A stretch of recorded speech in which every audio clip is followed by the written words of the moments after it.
Hello and welcome back to Zenin Fanfics. Today we're starting an exciting new series, What If Immortal Deku Became Kitsune?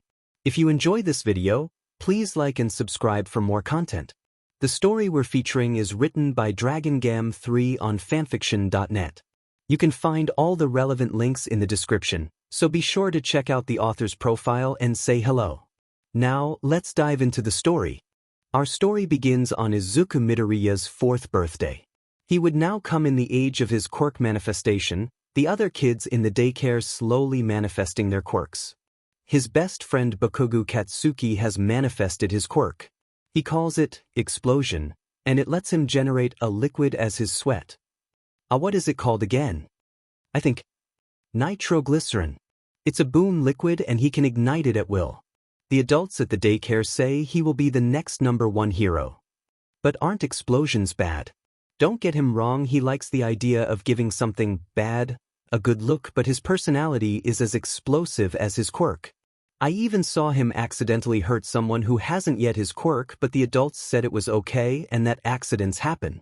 They then just went back to praising how great his quirk is. Is that all there is? Is quirk the only thing that matters? Izuku isn't dumb. He noticed the signs of his quirk but told nobody about it. He was a bit scared of only being reduced to his quirk. He wanted to be seen as a person and not his quirk. The signs for the manifestation were, for example, that he started to have strange dreams about the past. At least he thinks it's the past. He got claimer and his senses got stronger. He can see all things so much clearer and his hearing got better, but the sharpest increase is his sense of smell and his presence perception. He can feel the people around him. He can also feel emotions around him, which makes it quite difficult to hide his quirk parts from others. But that didn't matter today. Today is Sunday, so he and his mom got the whole day together. Today was a special day as Inko would show Izuku a recording of her first sport festival at U. She didn't make the cut to get into the hero course but instead got into the general studies courses. First she was a little bit upset about it, but later discovered that she didn't have what it's needed to be a hero on the scene. She still wanted to help people, so she became a lawyer. Both were wearing cozy clothes. Izuku was wearing a white t-shirt with t-shirt on it in black kanji. It is way too big for him, but he had begged his mother until he got it. He was also wearing black shorts. His mother was wearing an orange top and a wine red skirt. Okay, Izuku-chan, today we are going to watch a video of the sports festival because I know you like quirks. Inko explains to Izuku, to which he smiles. Oh, an old one or the last one? Asks Izuku, excited. That is for me to know and you to find out. She said simply. Oh, and mommy, could you promise me something? I do hope so. Well, could you tell Auntie Mitsuki not when I get my quirk? I want to surprise her. Yeah, I can promise that to you. With that out of the way, they started to watch the sports festival. Izuku easily spotted his mom and told her, "This nice-looking girl with green hair looks just like you." That was divine for her, and she told him that that was herself in the first year of U. She got to the third part of the festival, a 1v1 fight where she got to fight another girl by the name of Namuri Kiyama and sadly lost. After that, Izuku lost a little bit of interest in it because his awesome mom was out. She told him that after that she befriended Kiyama and was offered a spot in the hero course, but she declined that offer and said she didn't have what it takes to be a good hero. Through Kiyama, she met 3 other hero course students who would become her close friends. The first was Shoto Aizawa, the second was Oboro Shirokamo, and the third was Hisashi Yamada.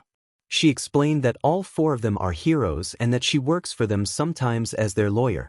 They meet every 2 months and just catch up. This got even more stars into Izuku's eyes as he watched his mother telling him stories of those heroes. Suddenly Izuku sneezed out of nowhere, and with that he suddenly spotted fox ears and a fox tail, both dark emerald green with black tips, and the fur inside his new ears is silver/grayish. Izuku didn't notice the new feature at first, but Inko was slightly stunned by their sudden appearances. Well, Izuku, looks like you will meet a hero today. Inko began with a smile after a short pause.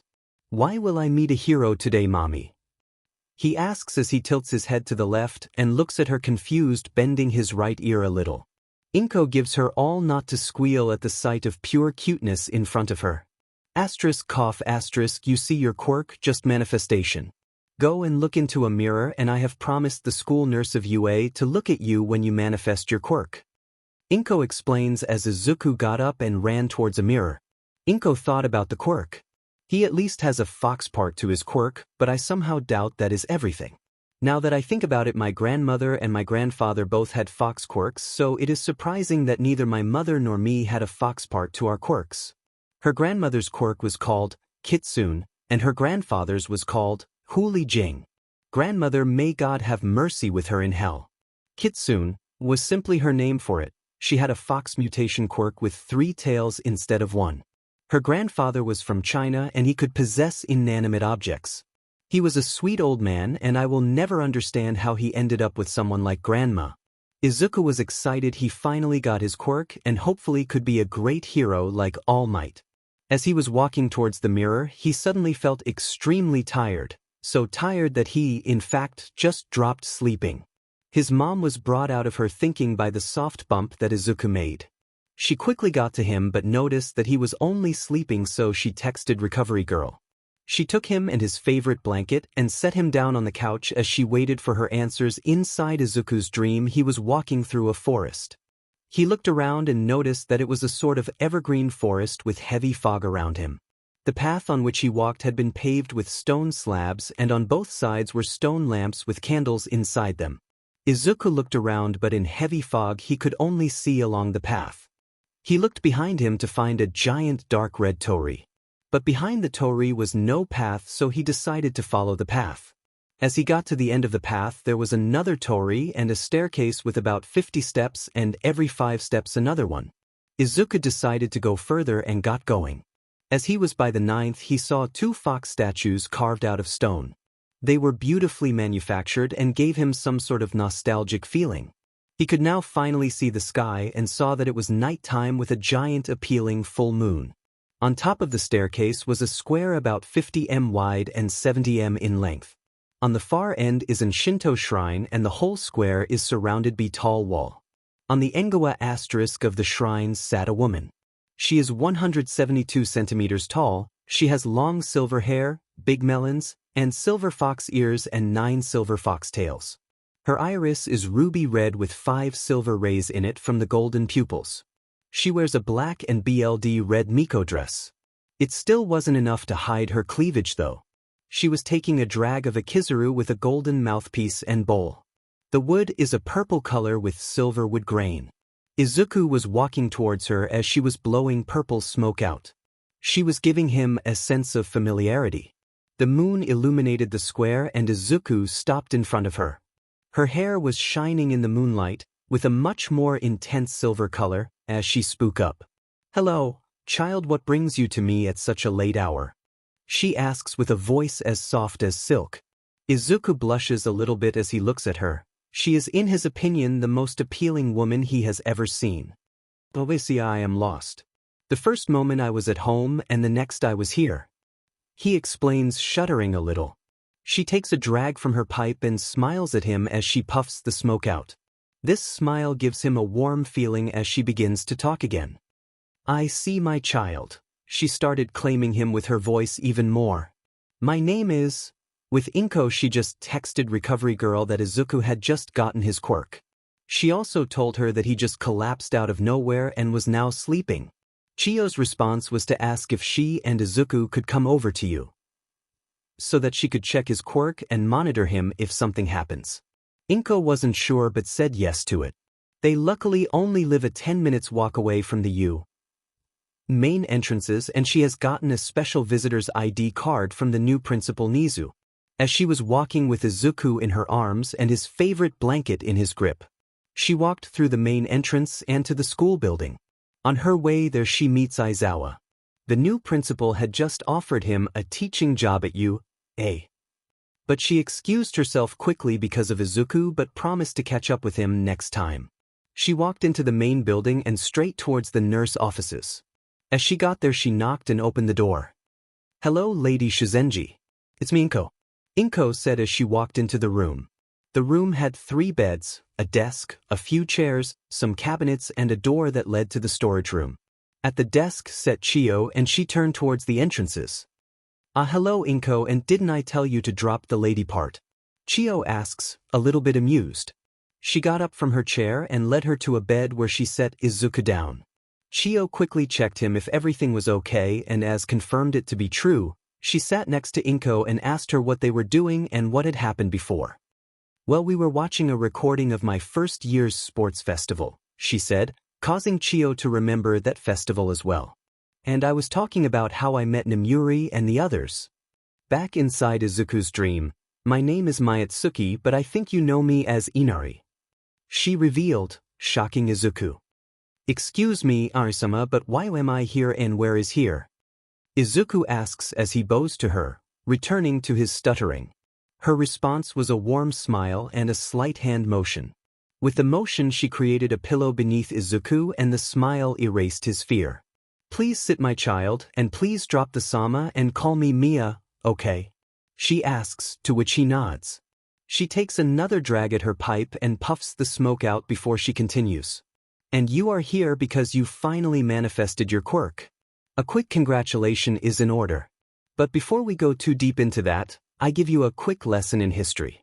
Quirks are by no means a new development. I can't say why they are so much more common now, but I know that everything magic, supernatural, or even divine was caused by a quirk one way or the other.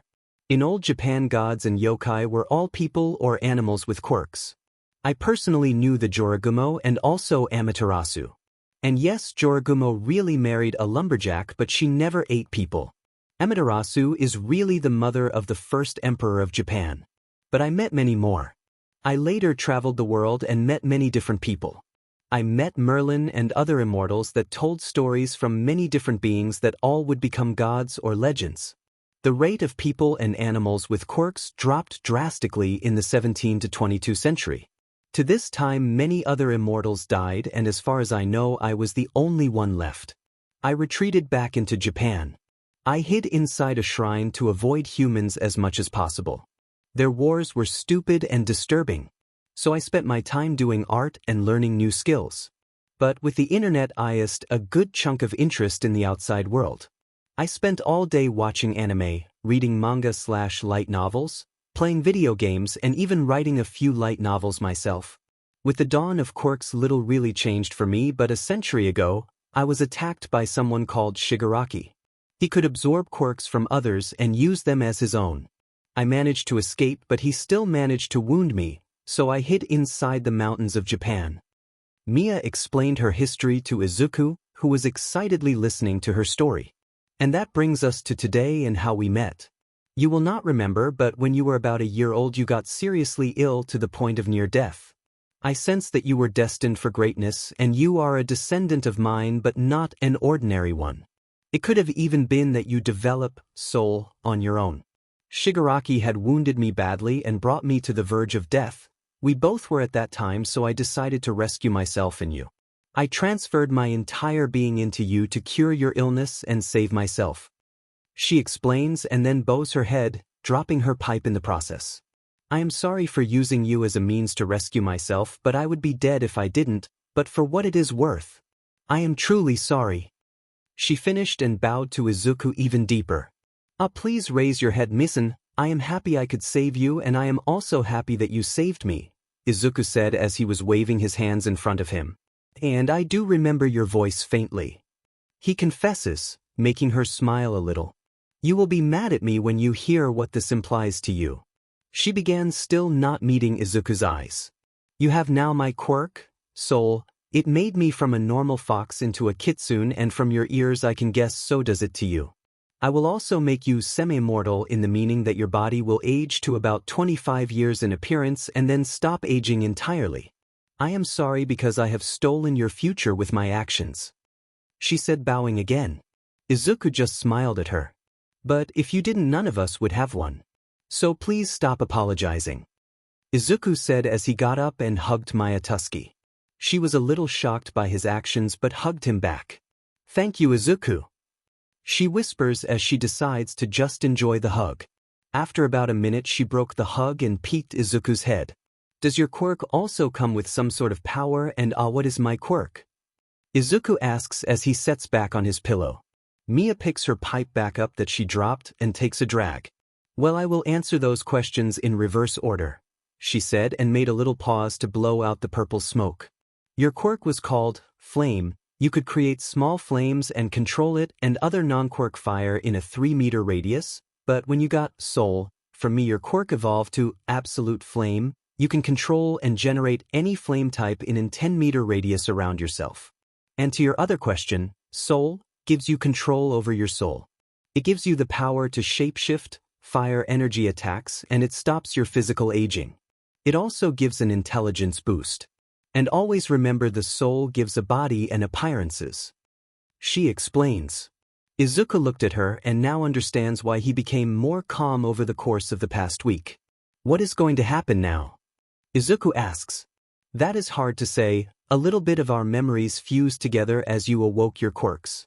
I think that will become no problem. We will simply share memories, our personalities will not merge, and I will be on your side if you need help. She guessed and hoped that this wouldn't stop or even reverse his development into his own person. And what happens yet is that you will go to sleep and when you wake up we will train a bit with both of your quirks. She explained and then continued.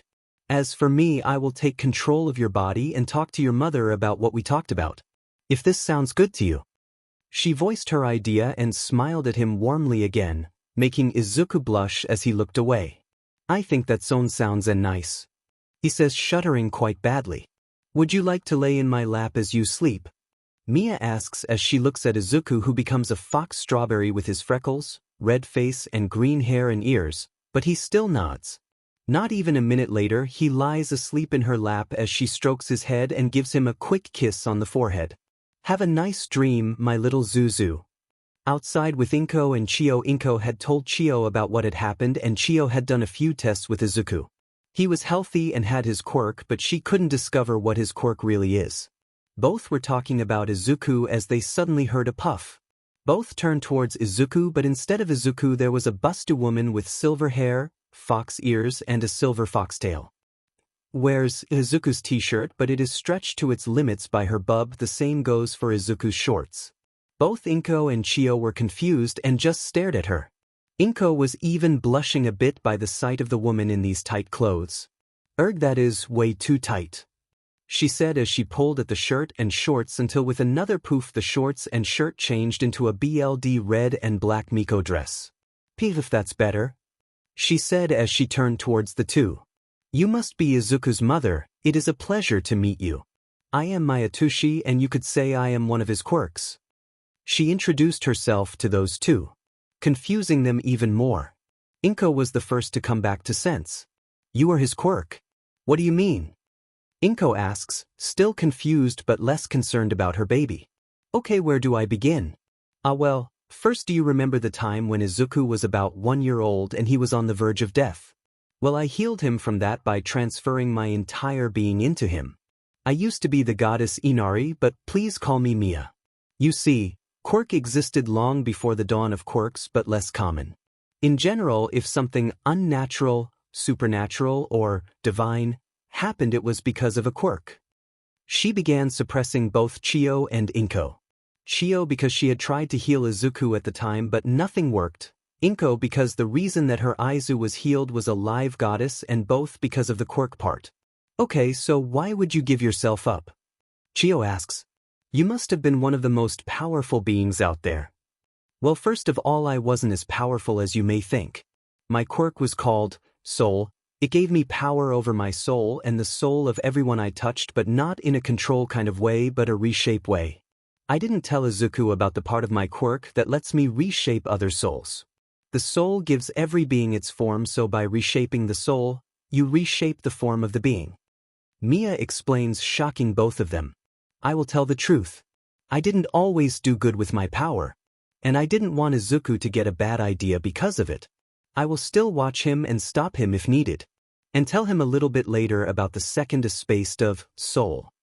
She says, a bit sad about her past. Second, I was mortally wounded a century ago. Not even I could heal the wound. I was dying at the time, so I decided to use the last bit of my life for a last good deed. She explains as she summoned her Kizuru to take a drag but was stopped by Inko, who teleported in front of her and grabbed it. That is still my son's body, so no smoking. Am I understood? She asks angrily, to which Mia could only nod. Good, now continue. Inko says as she sets back down and crosses her arms. Mia looks at Chio, who only shrugged in response. I had a feeling that he was going to be special. No matter if he will become a villain, a hero, or something else, he will become great and he will change the world. She explains with a smile. You are a descendant of me, Inko-san. I will tell you more later. But the most important part is that I will protect him. She finished as she crossed her arms and closed her eyes. I had 2 questions. Chio began, to which Mia nodded. Could you heal someone with your quirk, and who was it that wounded you? Asks Chio as both Inko and Mia look at her. Well, I used to heal with my quirk. I used it to heal Nobunaga Oda from a mortal wound. She says as she looks with a smile out of the window, which vanishes quickly. And the person that wounded me called himself Shigaraki, and he could steal quirks by touching a person. I could flee before he could steal my quirk, but he still wounded me mortally. She explains, confusing Inko further, but shocking Chio. He attacked you. Now both Inko and Mia look at Chio. You know him? I don't know him, but I heard of him. He was named after his quirk, All for One, because nobody knew his name. He killed Nana Shimura about 10 years ago. She was a friend of mine and the mentor of All Might. Only Nizu, Gran Torino, All Might and me know about him and how dangerous he is. Chio explains. But neither I or any of the others have heard his real name. Chio explains. This frightens Inko. So will he now be after my little Izu? She asks, concerned. I don't think so. I have hidden myself a century from him after he wounded me, and he doesn't even know if I am still alive or died the day he attacked me. And even if he comes after him, I will protect him with everything I have. Mia exclaims as she pumps her arms up. Inko and Chio looked at her and silently thanked her. Mia, I must thank you for rescuing my Izu, and I am happy that he can be happy and lives. But what is Izu's quirk? Inko asks, hoping to change the topic from this monster and death to something more normal. Mia knew what she was doing and helped her. His quirk is called Flame, but through Soul, it evolved into Absolute Flame. He can control and generate any flame type in a 10-meter radius around him, and yes, this includes quirk fire. Mia explains as she generates an orange ball of fire that first blinks and then smiles. This quirk also controls what it burns and how hot or cold the fire will be, and that was always a part of his quirk. Mia finishes the explanation as she looks at both of them. Do either of you have a last question? She asks, and both say that they have but would wait until a later time. Okay, then I will give Izuku his body back and let him sleep. He will wake up tomorrow morning. And with that being said, her body goes up in white smoke and Izuku lies there asleep, smiling and clinching to his blanket again, but still in Mia's Miko dress. They both decided to just tuck him in and worry later about clothing for him. Should we go to Nizu and talk with him about this? Offered Chio, to which Inko nods. They walk in silences to Nizu's offices. Chio knocked and walked in, Inko close behind her. Principal Nizu, we have a guest and we both would like to talk to you about something. Chio said as she entered his office together with Inko. Acho-sen, Midoriya-sen, what brings you into my offices? Nizu asks. Inko was surprised by his appearance. He is an 85 centimeters tall man that looks like a fusion between a dog, a mouse, and a bear. His fur is white and he wears a white dress shirt, a dark red tie around his neck, a black double-breasted waistcoat, and matching dress pants. His orange lace-up sneakers with incredibly thick soles look way too big for him. I didn't expect you until next week, Midoriya-san. Why were you expecting me to visit? Inko asks, confused yet again. So you didn't get the invitation. I have sent you an invitation to discuss a potential job as you. Teacher. This supersesses Inko yet again, but before she can answer, Chio speaks up. Could you discuss that after I have told you about the reason we are here? Chio asks, to which both nod. Okay, it is about Inko's son. His quirk awoke today and he is a special case. First, he has 2 completely separate quirks. Chio began to explain the whole story they had heard from Mayatuski, which brought a smile to Nizu's face. Okay, I think I get it. So he has two extremely powerful quirks and the original owner of one of his quirks still lives in him. Nizu summarized as he looked at a few documents. Well, that isn't all. Inko told. She also told a little bit about her life and that she is older than quirks and that if in history something is divine, magic, or supernatural, it is with a high possibility a quirk at work. This got a mad laughter out of Nizu as he splashed his tea into his mouth and over his clothes. Ha, finally. This proves my theory about those things is true. Nizu shouted out as he pushed his paws up. Asterisk cough asterisk I see. So this Mayatuski is also known as the goddess Inari. This will make things much more exciting than I thought it would to be principal. He turned to Chio. Thanks for the information on everything and also about All for One, Chio-san. I would now talk with Midoriya-san about the teaching position. He nods at Inko. Could you please go and check on Izuku-san if everything is okay? Yes. That is my job, Chio said as she turned to Inko. I hope you take this opportunity, Inko. She said as she left the office and got back to her office to check on Izuku. Before we start, would you like some tea, Midoriya-san? Nizu offered, as he motioned towards his tea set. I would love to, and please call me Inko. Inko said, I don't have a special wish for tea, please recommend me one. Oh, with pleasure, how about a green tea for the start? Nizu recommended, which Inko answered with yes. Nizu served her the tea and began to speak. So, Inko-san, I would like to invite you into you as our new law teacher. We would be equally paid as the other teachers and you could still work as a lawyer next to it. Nizu told her about the job and what she would do. Inko acknowledged it and thought about it. I haven't used my quirk for anything major in quite a while, so I would need a spot to train at least a little and a license to use my quirk at least at school. Inko began. And I would be good if I had a spot for Izuku to train his quirks when he gets older. If these terms are met, I would start teaching here at you, Inko stated with confidence. I find those terms acceptable. You would start after the summer vacation. I will get you a license for your quirk and you can train your quirk during the summer break and we will get Izuku a training spot when he is old enough. Nizu responded with a smile. To your info, I have also offered Aizawa-san, Namuri-san, Hizashi-san and Oboro-san a job as well. Nizu said, surprising Inko that her friends would also be teachers. Is Sir Torino still a teacher here? Inko asks, a little bit frightened. Yes, but he will retire after the school year is over. I have invited the others to the next teacher meeting, you can come as well if you like. Nizu offered and Inko accepted. She asks if she could sleep in the nurse office in case Izuku wakes up. He says yes to those questions and Inko thanks and leaves to get something and check on Izuku. The next day in Recovery Girl's offices it is Monday. Inko had taken the week off and had said to the daycare that Izuku would be at home the coming week. Both Inko and Chio sat in the nurse office and were waiting for Izuku to wake up. Inko had slept in the office but had gone home to get some clothes for him and Chio was at work a bit earlier than usual. Izuku was about to wake up and both were anticipating that moment. Asterisk yawn, asterisk where am I? Izuku asks as he looks around the room. Oh hello mommy. He yelled out as he jumped towards Inko. Good morning, how did you sleep? Inko asks as excited as he was. I have talked to Mayatuski a lot and how my quirk works. He said as he created a little flame ball that smiles. See, I can do it. Please be careful what you do, Izuku. Chio said, a little annoyed.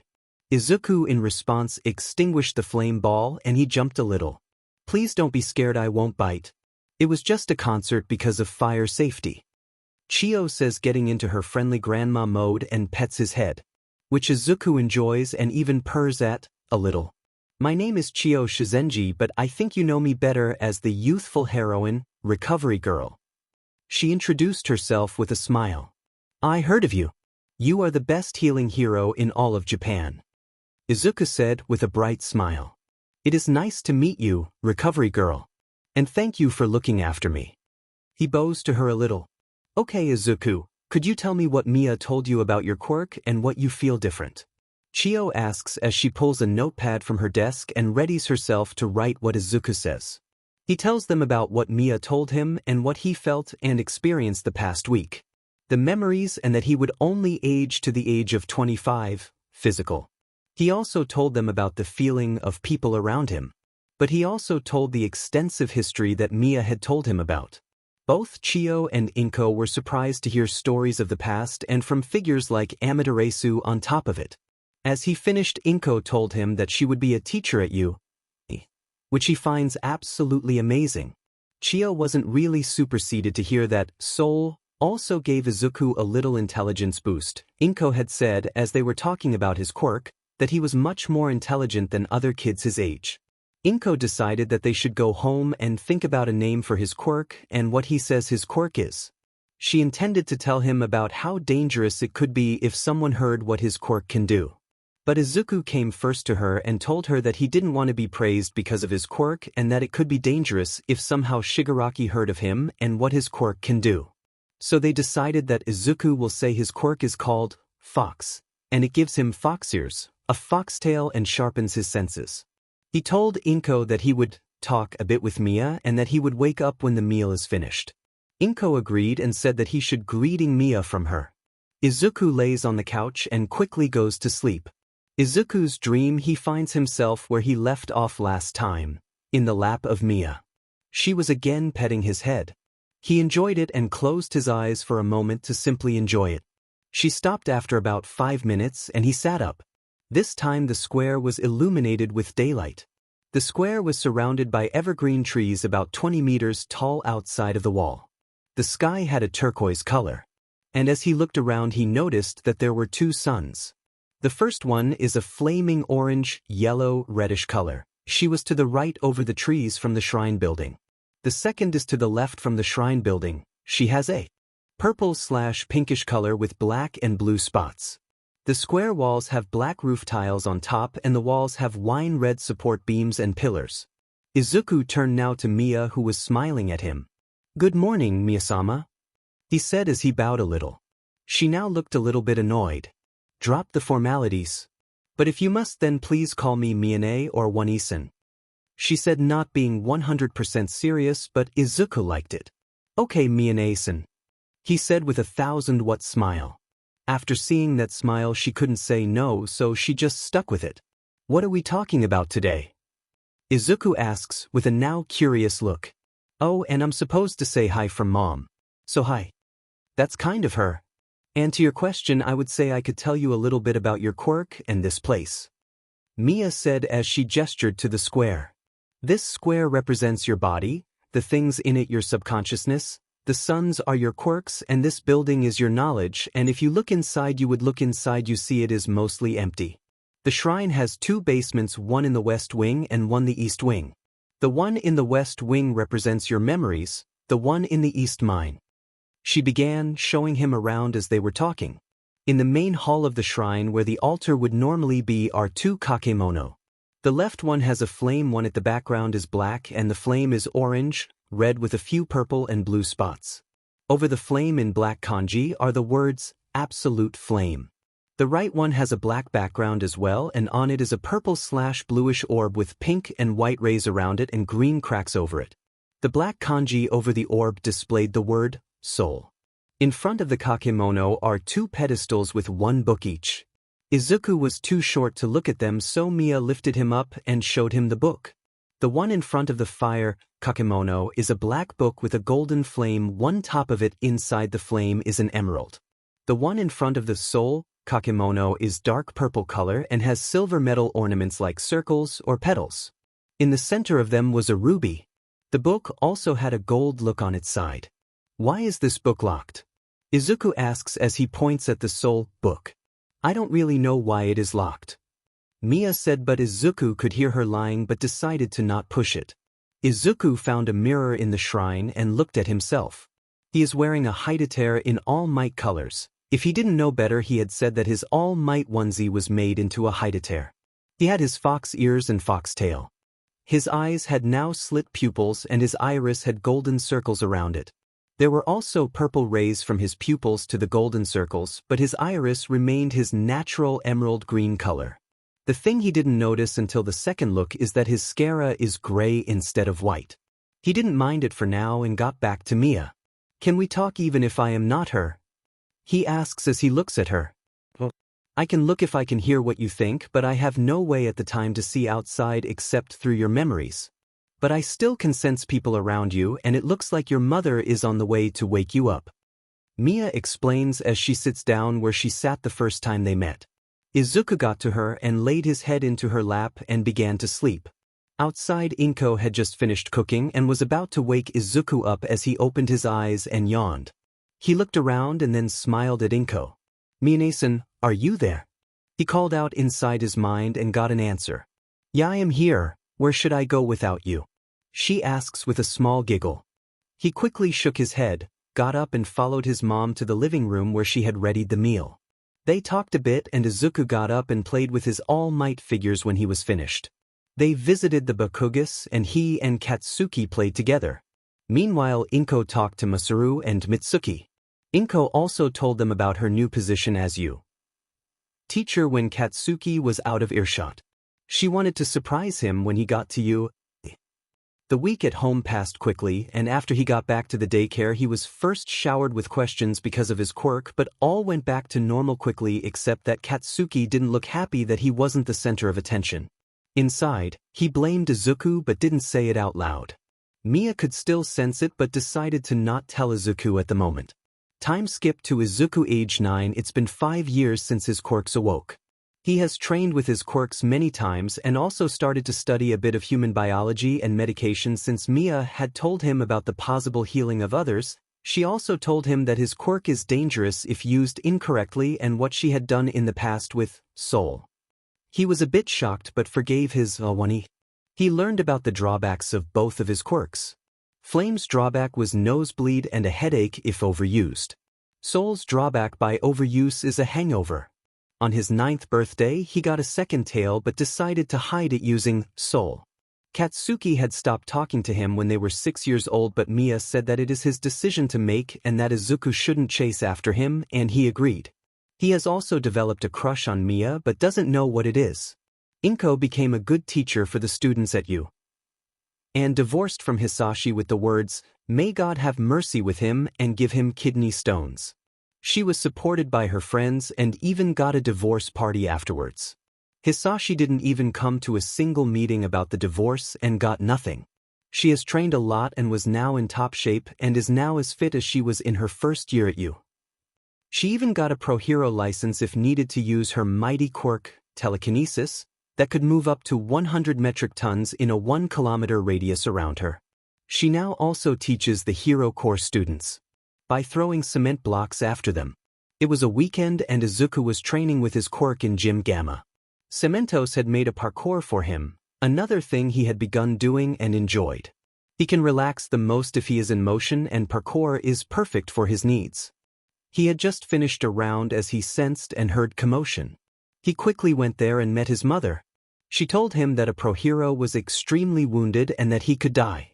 Izuku said that he wanted to help, but Inko shot him down and said that he is far too wounded to help him with his healing at the moment. His next instinct was to wait of recovery girl with his mother, so he did that. "Which hero was so badly wounded, Mom?" he asked. Inko was silent for a moment before speaking up. "All Might, I heard he tried to confront Shigaraki," she revealed, shocking both Izuku and Mia. "He apparently even did it and killed him." She continued. Izuku didn't feel bad for Shigaraki because this guy was a monster from everything he had heard from Mia. Mia was meanwhile trying to sense Shigaraki inside of Japan and she found him. He was too weak for an exact position but she knew he was still alive. She quickly told Izuku, who got pale after hearing that. "Izuku, what's wrong?" "Mia. She just told me that he is still alive and out there," he said, shocking his mother. She also said that he is far too weak to say where he is. "Okay, let's go to Nizu and tell him about it," Inko said as she pulled him up and both quickly went to the principal's offices. In the offices were Gran Torino, an extremely short, 120 centimeters, elderly man with heavy wrinkles. A scrawny build, gray hair, with some bangs hanging forward and a gray-trimmed beard. His costume is a full-body monochrome suit along with a yellow cape, a belt with the letter G on it, very thick yellow gloves and boots, and a dark domino mask. Sir Night Eye, a lean but muscular man with rather sharp and elongated features. He is 200 centimeters tall and wears a plain white suit with gold buttons, a white dress shirt, and a red tie with white dots. He also wears glasses and his hair is green with yellow streaks. And Nizu all talking about All Might's wound. As suddenly the door flies open and Inko and Izuku step in. He is still alive. Inko began before either of the three could ask what's going on. Shigaraki has survived but Mia says she can't sense him because of his weakened state but his presence didn't vanish. Inko explains while Izuku was standing behind her nodding restlessly. The three men looked at them, two in confusion and one in distress. That is seriously bad news. Nizu said while the other two still weren't brighter. Gran Torino knew Inko and knew that she was now working at you. But he didn't know that kid and certainly not Amiya.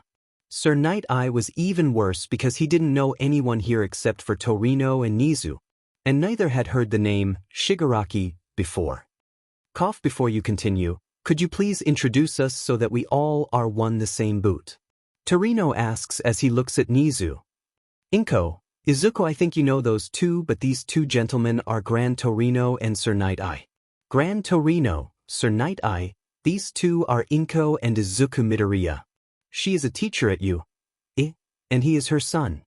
He began making eye contact with Izuku to ask permission to tell about Mia. Izuku understands and nods. Okay, Shigaraki is the real name of the villain, all for one. This got a reaction out of both of them. How do you know that? What? Torino and Sir scream over each other. Nizu sighs and Izuku covers his ears because it was too loud. We learned that name 5 years ago when Izuku here got his quirk. Nizu said while gesturing to Izuku who hid a little behind his mother's leg and waved it silenced both of them in confusion.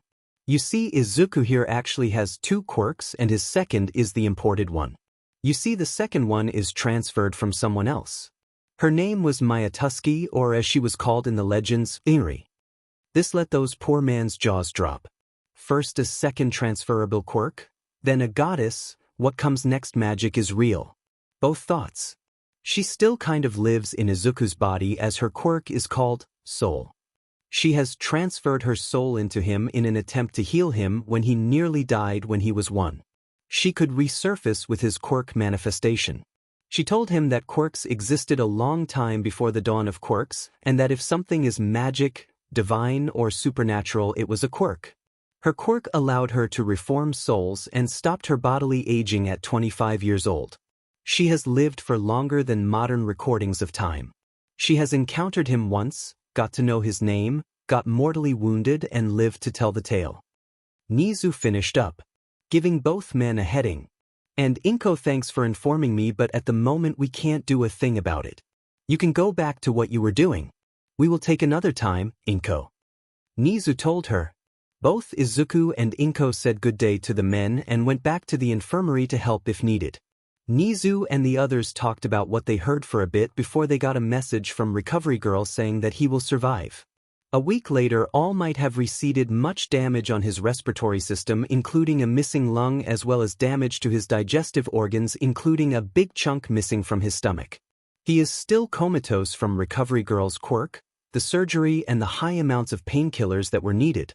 Recovery Girl has planned to let Izuku use soul today to reform at least a bit of what was lost. Izuku nearly had a panic attack as he saw All Might. He had obviously lost weight and a little bit in height. Mia quickly calmed him down and told him that together they could help him. Izuku quickly laid his hands on All Might. He nearly died out of fanboying overload because he touched All Might and began to heal him with support from Mia. After about half an hour of careful forming they were done and All Might could heal naturally. Izuku left after that with Inko and Izuku didn't get to know anything about the aftermatch. All Might blinked. He felt weak. Where was he? The last thing he remembered was all for one. He thought, shot up wincing in pain and letting himself fall down. He looks around and notices that he is at you. In the infirmary, to be precise. After all those years I still land in the infirmary at Yuga. He thinks about his final fight and how it ended, and he quickly becomes bored just laying there, so he tries to get up again but is this time hit with a can from the door. He looks over and sees Recovery Girl. I'm only 5 minutes away to get a coffee and you do stupid things, Aegean. She said as he looked mischievous back at her, rubbing the backside of his head. I am sorry but I got bored. He answers, getting hit by a second can. Be happy Ku can be Borad after what you went through. She said angrily at him. If it wasn't such a pain to put you back together I would have ripped you to shreds. She told. I am sorry and thank you for helping me. He says, getting the message she had sent. I can't be too mad at you for long after what you went through. She said with a little smile. I will inform Sorahiro, Mirai, Nizu and Detective Tsukachi that you are awake. She said as she got up and walked to the door only to turn around one last time. I think you will completely heal if you don't overexert yourself. She told him and walked out of the room before he could reply. About half an hour later, we're all Geterard around All Might's bed. Sir Night Eye, whose real name is Mirai Sasaki, sat to the right of All Might's bed at the headboard. Gran Torino, whose real name is Sorahiko Torino, sat on All Might's left side at the headboard. Nizu sat also left but at the foot end, and Detective Naomasa Tsukachi, also known as True Man, sat on the right side at the foot end of the bed. Recovery Girl watched the whole thing from her desk. They were talking about how he ended up here and what had happened to One for All, aka Shigaraki. It shocked All Might to hear the name of his sworn foe. With the knowledge of AFO being alive, All Might said that they needed to find a good candidate to transfer One for All to, just in case. And that they all at least find one candidate in the next 5 years. Chio decided to just let them talk and don't tell them that Izuku healed All Might. Both Sorahiko as well as Mirai knew of his condition and he didn't need more attention from both sides. They talked for about an hour and after that they left, leaving All Might and Chio alone in the infirmary. Time skipped to Izuku, age 14. Izuku sat inside school. He was fairly popular even if he would nobody call his friend here. The teacher was saying something about the future and the career they would choose. But who am I, kind? You all want to become heroes. He said as he threw the application papers into the air. It will be fun to collect, thought Izuku as he looked at the flying papiers as everyone around him used their quirks.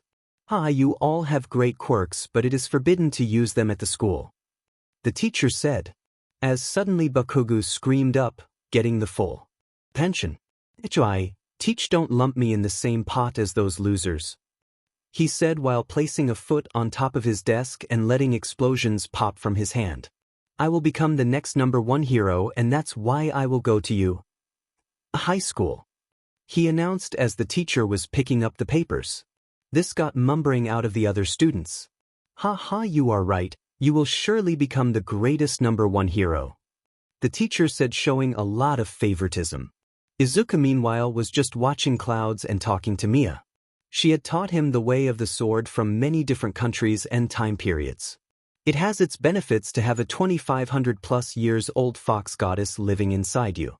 They were talking a bit and Izuku was about to take a nap to just get away from the annoying school. As suddenly he heard his name. His ears twitched and he turned to the teacher who was talking. You also have app light to you? Isn't that right? He asks in an accusing voice. Yeah, what's so big about it? He asks, catching the teacher off guard, but before he can say anything Bakugo goes in between. What did I hear there, you stupid wow star? He screams at Izuku, who in Rispos covers his ears and just looks at Bakugo. They don't need your stupid yokai but there, and I will kill you if I find out you applied there. He threatens as the teacher just ignores the threat Bakugo just spoke. Okay, first if you scream again into my face I will bust your eardrums. He said with a sweet smile. Second, how many times do I have to tell you to call me Zenko *, if you want to call me by a nickname? And third, why does it matter where I applied for you? He asks, not caring for the answer at all. Bakugo was about to read when he was called by the teacher and asked to stop. Like a dog being called back. Izuku thought, making Mia giggle. We are not done, Yako. Bakugo said as he sat down again. The lesson continued as if nothing happened, and Izuku turned back to Cloud watching and talking with Mia. After the day was done, Izuku was approached by Bakugu and his two goons. Bakugu is a blonde with red eyes, a slightly insane look in his eyes and spiky blonde hair. He is 175 centimeters tall, standing a little bit over Izuku's 170 centimeters, but his ears make them about the same height. The goon to Bakugu's right has shoulder-length brown and can extend his fingers. The goon to Bakugu's left has short black hair and I think he can make his teeth pointy. But I have no idea. Bakugu spoke up. What do you think about applying to you? Yako. He began, as he started to crack explosions with his quirk. The teacher and the others had left the room. Izuku just stared at Bakugu, who was about to let an explosion into Izuku's face, as he noticed Izuku's sword bag and lunged after it. What do you have here, Yako? He asks as he supersesses Izuku and grabs his sword bag.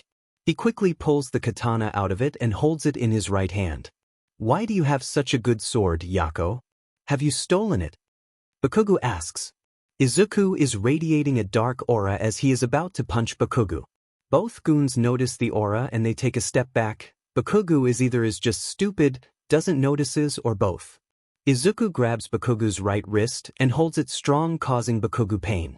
As he looks at Izuku, he sees the black aura and drops the sword. The aura instantaneously vanishes and Izuku snatches the sword out of the air and quickly puts it back into the scabbard and sword's bag. Don't touch my things again, Izuku says in a low voice but with enough power behind it to scare Bakugu and his goons. He leaves the school and takes the long route home to clean his head a little bit. He walks through an underpass and hears a metallic sound behind. A medium-sized invisibility cloak. As Izuku turned around, he saw a green sludge-like villain. You could say a Ninko star. He says, chuckling at his own joke. Kind sir, that may be a good joke, but I prefer to be called a Zenko. Izuku says, being completely serious. Don't worry, Zenko. It will only take 45 seconds and after that you will be a Ninko. The villain says as he lunges his whole body at Izuku and catches him inside of him, trying to force himself into his mouth. Izuku in response touches the villain and simply makes him unconscious with soul. A few seconds later. Boom. I am here. Izuku turns to the loud voice and sees All Might, who noticed Izuku and the unconscious villain. Good work, young man, but please refrain from using your quirk without permission. He says he puts the villain into a soda bottle and puts it into his cargo shorts pocket, and jumps into the air. Izuku sees that he is about to drop the villain and clinches to his leg in order to keep it inside. What are you doing, young man? Please let go. All Might says as he sees Izuku clinch it to his leg. Less naging and more landing. Izuku says as they land on a rooftop. All Might is about to jump again after Izuku lets go of his leg, but Izuku lays his hand on All Might and stops him in his tracks. Stop, you will lose the villain if you jump again. Izuku says as he lets go of All Might. As All Might starts smoking and reverts back to his true form.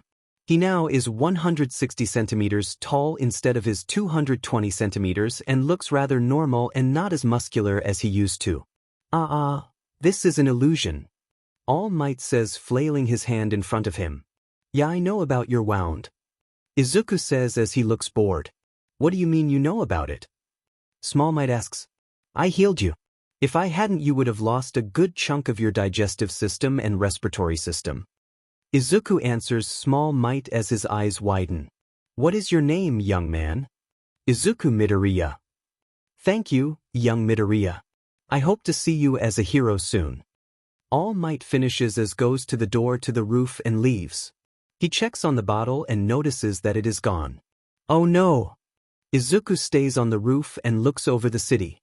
He simply enjoys the view as he is talking to Mia again. Izuku still had the crush on her and now knew it was a crush. She didn't mind and enjoyed it as much as possible. With teasing, Izuku suddenly heard a boom and saw a giant smoke screen rising. He quickly got up and did some parkour over rooftops to get there faster.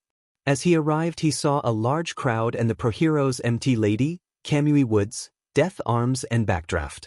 Any Lady, Kamui and Arms couldn't do a thing because they said their quirks were not suited and that the villain had a hostage. Izuku looked at the villain and face-bombed.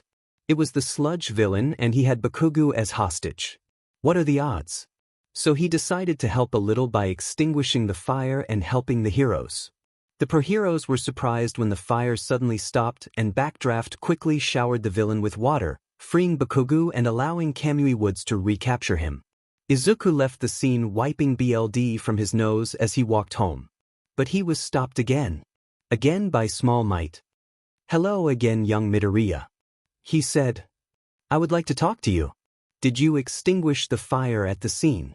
"Yeah, but let's talk elsewhere." Izuku replied and guided All Might to his home. "I am home and I have All Might with me," he announced into the house, causing All Might to choke on air. "That's great. Say hi from me," Inko replied from the kitchen. "Why are you in the kitchen?" he asks as he looks inside.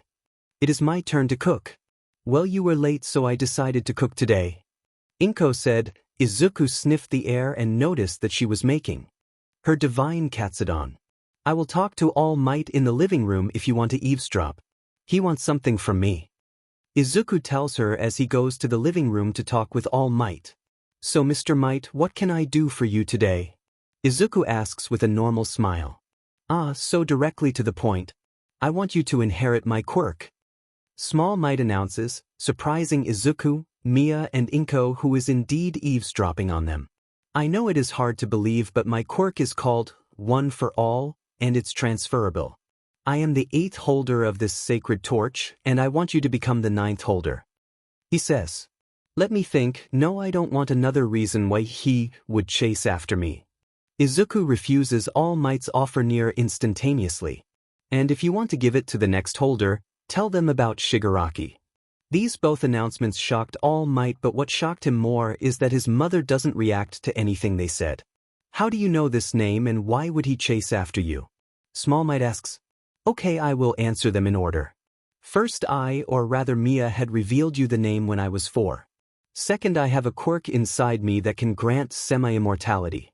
And to the unasked question about your quirk, I don't want it because it would give me too much power.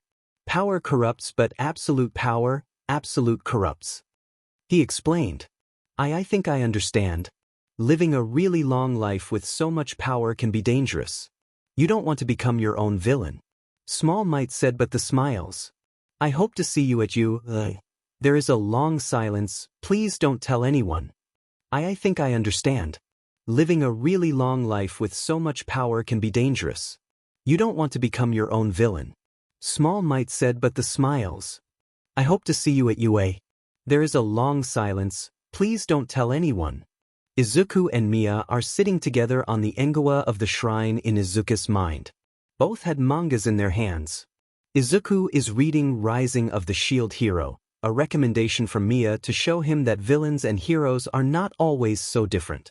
Mia is reading Code Geass, Lelouch of the Rebellion. Both were just enjoying the night.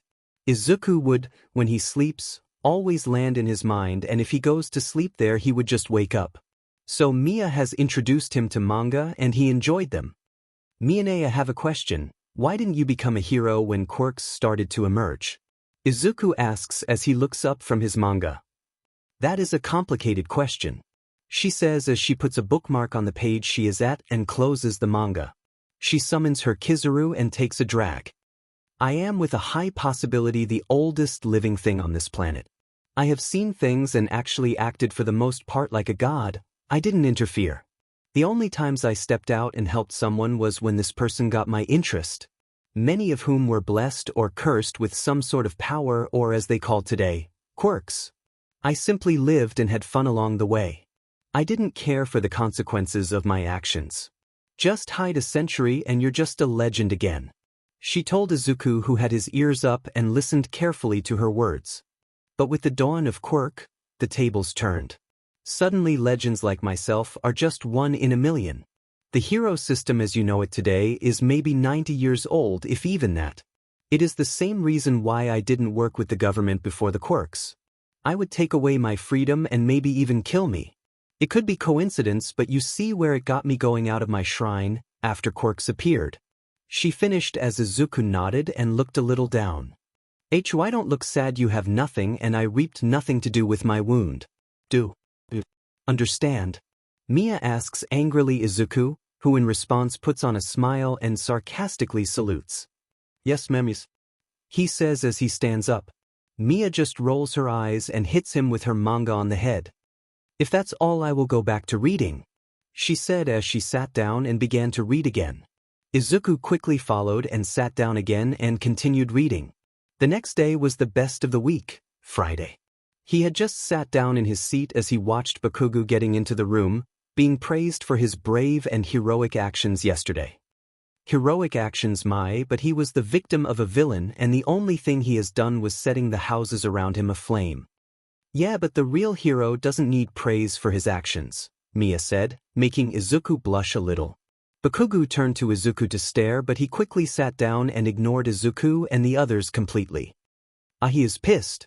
He got the finest doses of reality that said he isn't the strongest around. That would make sense. He looked like he wanted to say something but probably stopped because of yesterday. The teacher then walked into the classroom. He praised his favorite student while he just sulked unnoticeable, well except for Izuku. He saw the look on Bakugo's face as he was praised to high hell. It was actually amusing to watch. Izuku was about to leave school grounds as he noticed that neither Bakugo or his goons tried to bother him. He just accepted it and began his trip to the trash beach. As he got there, he saw something that doesn't happen often. There was a girl with pink dreadlocks on the beach.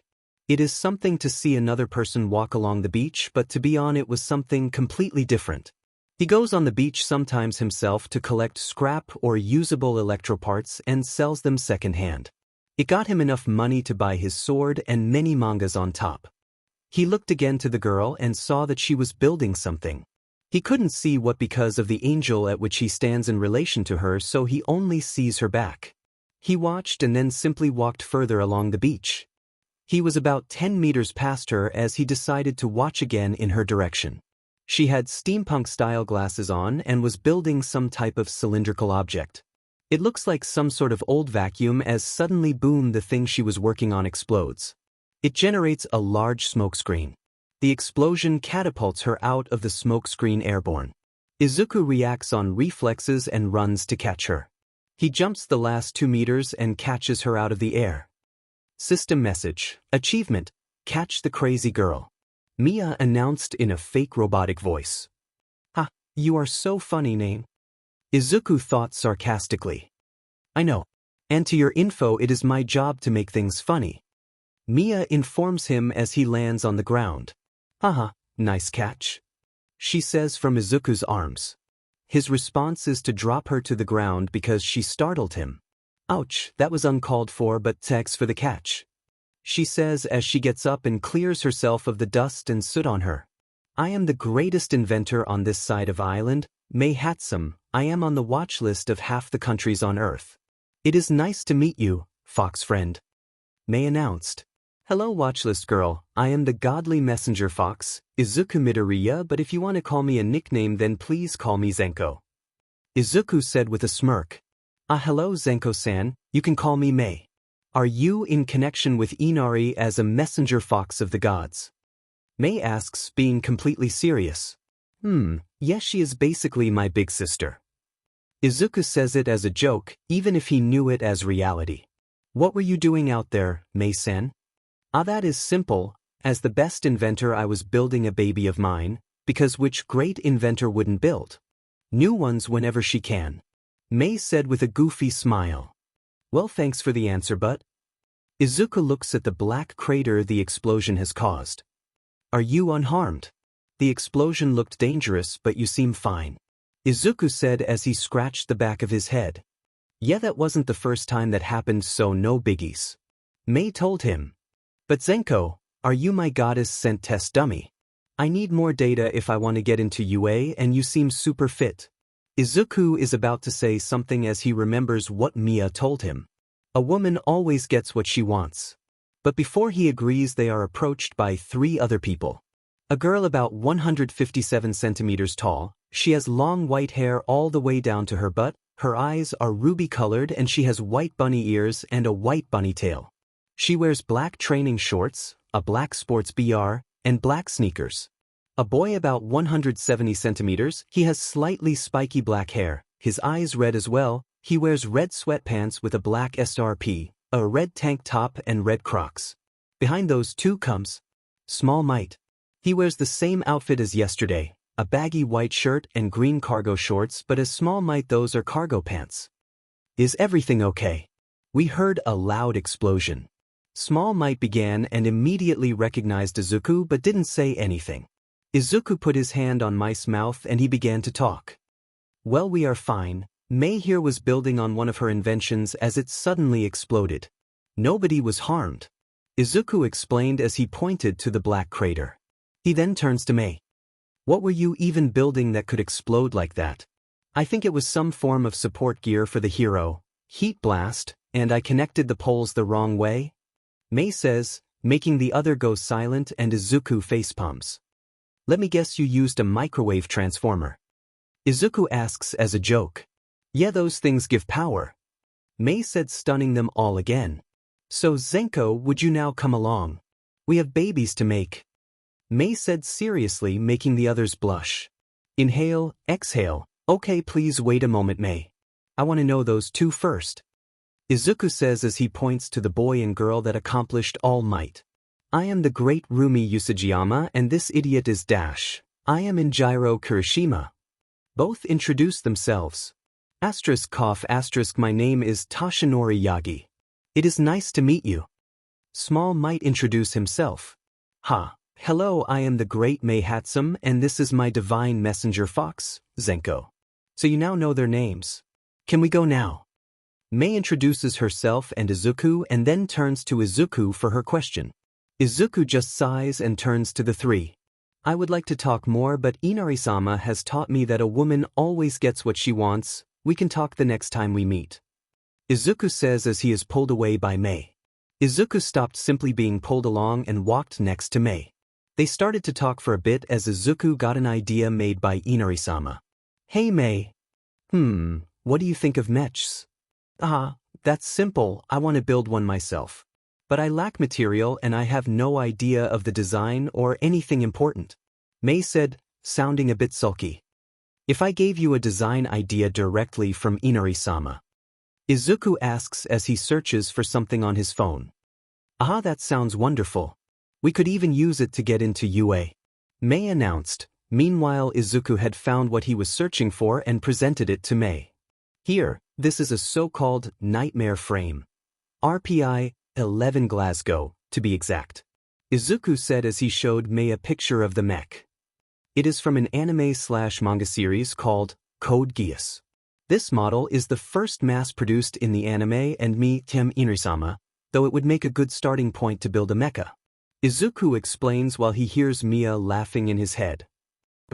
That is perfect, it even has description about height, gross weight, and armor material. And these, /Harken, and land spinner propulsion system, are good ideas that could all be used if we built one ourselves.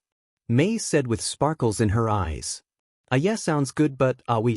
Izuku asks, a little confused. Yeah, you are my personal messenger Fox for Inari-sama and I would never give up a test dummy like you. Mei said as they kept walking. Izuku just sighs and goes along with it. They arrive at Mei's house. It is a normal-looking house with a wide yard and 3 separate garages. They walk up to the second garage with Hatsum Industry, won the door. Mei opens the door and in it is her workshop. A simple workbench, many power tools and left and right storage racks with machine parts, electronics and different kinds of metal, all mixed up. She also has a drawing table and a wall full of her designs. Okay, the first step is to make blueprints for the baby. Mei exclaims as she sets herself in front of the table. Zenko, please start my PC and pull up a few pictures of this, Glasgow, Mei ordered as she scripted a few numbers down. Including the height of 4.24 meters and the gross weight of 7.35 metric tons. Your computer asks for a password. That's simple, it's my favorite food. Mei, we literally only met today. So please tell me what it is. Pudding. Mei exclaims while Izuku mumbles something. Where did she get the pudding? Ah, never mind, there is a mini fridge under her desk. Izuku thought, as he pulled up a few pictures of the Glasgow from different angles. Here they are, Lady May. Izuku says with as much sarcasm as humanly possible. May still doesn't get it. They spent the next 2 hours drawing the plans, Mia giving her input now and then. They didn't know how to build a fact sphere, so they decided to put cameras into the head. The head has fox ears and the fingers have claws. Things like the hooks and land spinner will stay the same. But the biggest difference would be the armor. Instead of tungsten, they would use steel and aluminum. They also named the unit after the idea of Mia. The unit's name will be Mickey. So May, what are in the other garages?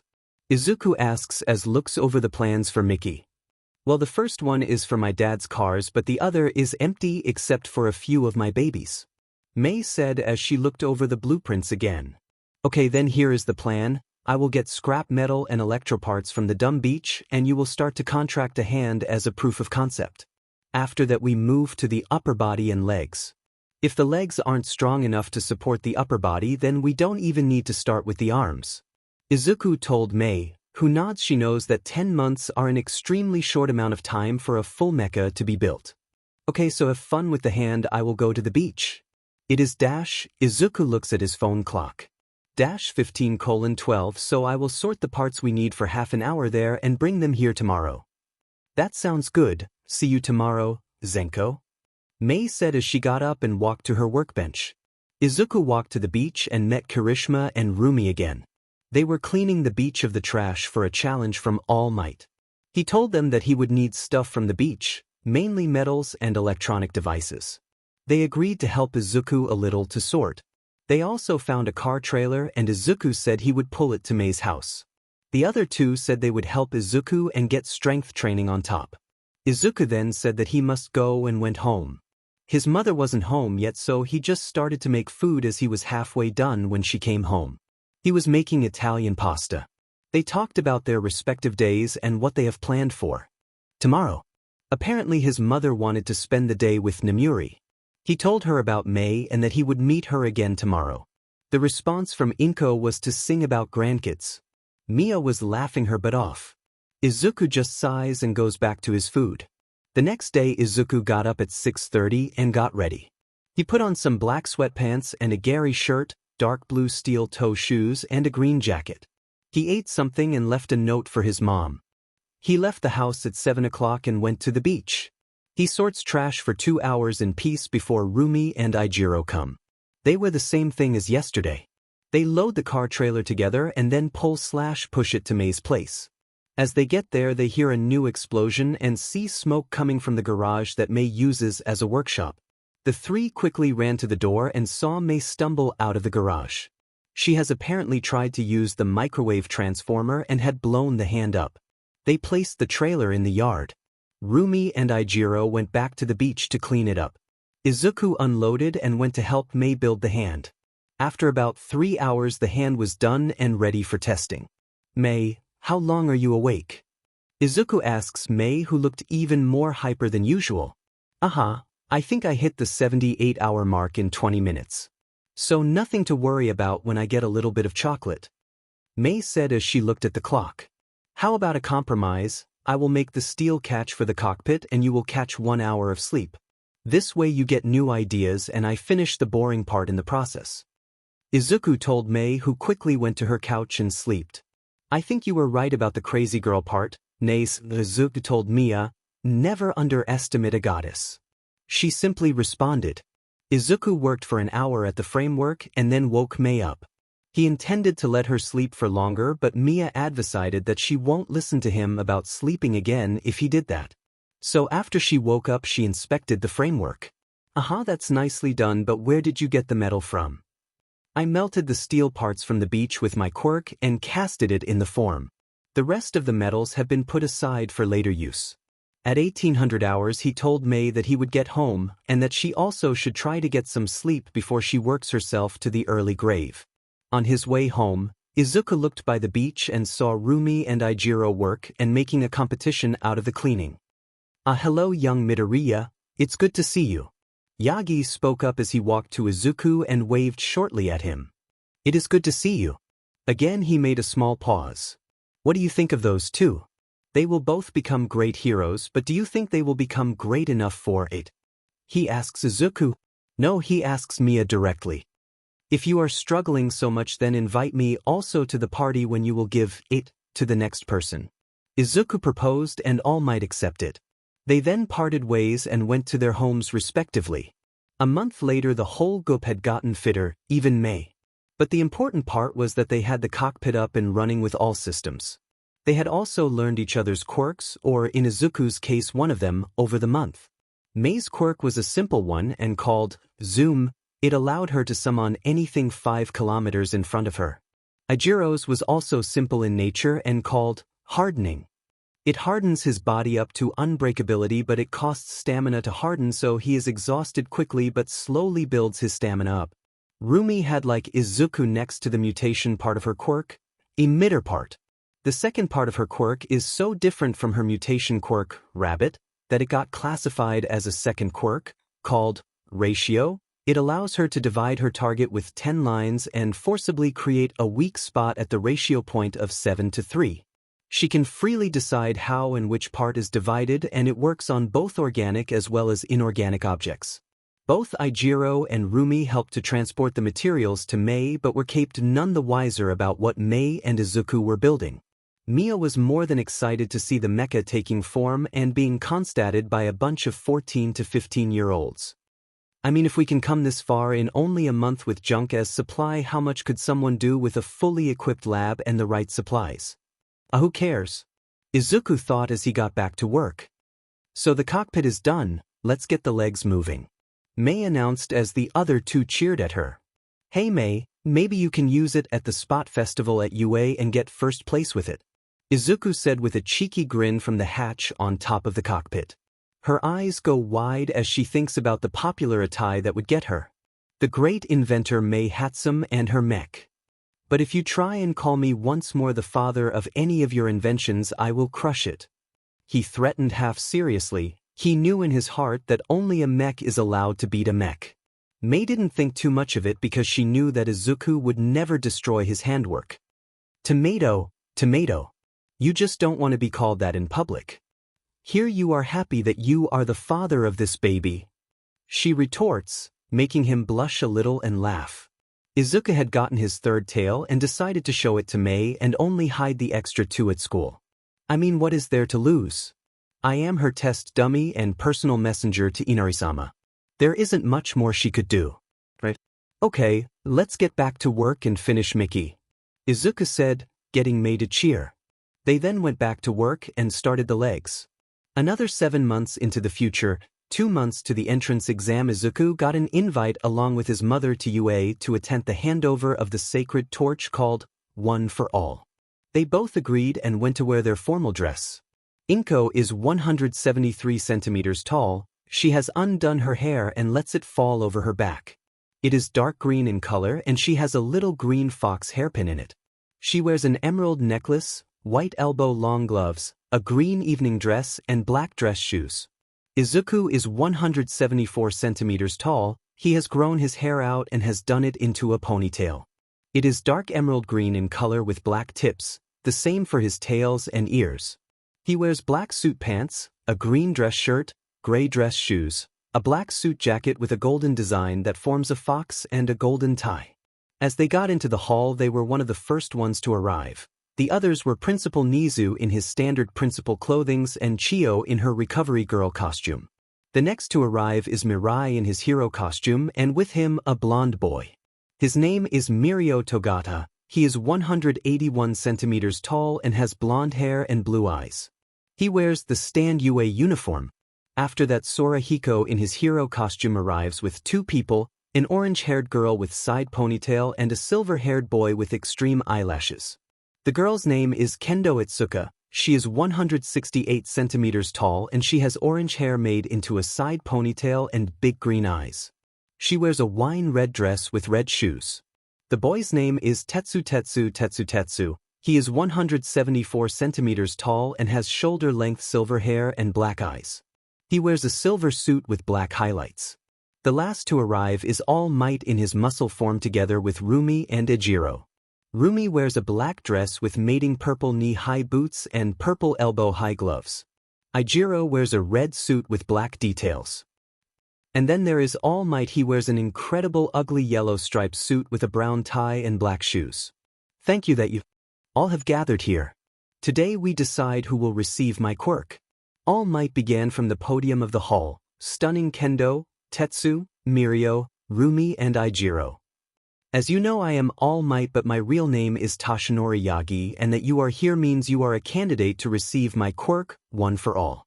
He explains. Izuku then steps up and pushes him away from the podium. You go, I will take the history part, he says to All Might, making a few of them sweet drops as he sits on the podium. Okay, my name is Izuku Midoriya and I have already declined, so I will tell you a little bit of history. He tells them about the pre-quirk quirks and about Shigaraki and his quirk, all for one, and what it means to take the opposing quirk, one for all. All were stunned by his words and by his explanation. He also then told them about All Might's wound and that they would need a resolution to be 100% a hero to be worthy to be the 9th holder of this secret torch. It isn't a bad thing to admit that you aren't ready yet for something so big. This is nothing that should be decided by one person on his way home in the middle of the street, and that's why we are here and why I told you about everything coppelt to this quirk. But always remember, it isn't the quirk that makes the hero, it is the heart. Izuku said as he got up from the podium and bowed to them, getting a round of applause started by Nizu. As the applause died down, he spoke up again. Could I talk with the candidates alone to decide which one should receive it, Nizu-san? Izuku asks the last part directly at Nizu, who agrees and leads them into a separate room with a round table. They all introduce themselves and their quirks and what they can do. Izuku introduces himself again and explains his absolute flame. Then goes Ijiro with his hardening and Tetsu with his metal, which is basically the same quirk from their explanations. After that goes Rumi and she talks about rabbit and ratio. The next is Kendo and her quirk called divergent. It lets her produce a type of energy that she can pump into her fists and body to strengthen her hits. If she lands a hit, a second one with the same force hits the opponent 1 second later. She can, with absolute concentration, reduce the time for the second hit to 0.001 seconds. This generates a black lightning that does extreme damage. The last one to introduce himself is Mirio and his quirk is called permeation. It lets him pass through any inanimate object. After a quick discussion, Ijiro, Tetsu and Mirio say they don't want the quirk. Ijiro and Tetsu want to form a friendly rivalry at UA with similar quirks, and Mirio is a 3th year student next year and he wants to show that every quirk can save people. So that leaves Itsuka and her divergent, and Rumi and her ratio, both powerful abilities on their own. They decide to make a mock battle, but not against each other but instead against Izuku. They walk back to the main room to inform the adults about their decisions about the quirk and how they would decide which one to give. The heroes were okay with their way of deciding for the quirk and gave the 3 a UA gym uniform, and they went to Gym Alpha. He talked quickly to All Might about something and went to change quickly. He got out of the locker room as Nizu was about to begin to explain the rules.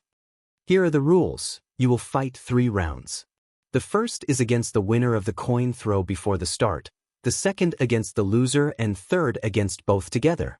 You get 5 minutes for each fight and then a 10 minutes rest PRD for Izuku, except for the last round there you get only 2 minutes. Izuku will explain after the match which one he thinks suits, one for all more. Nizu explains as all 3 agreed with those rules. The coin was thrown and it landed on heads, meaning that Rumi would go first. Okay, the first match will be young Rumi versus young Izuku. All Might began.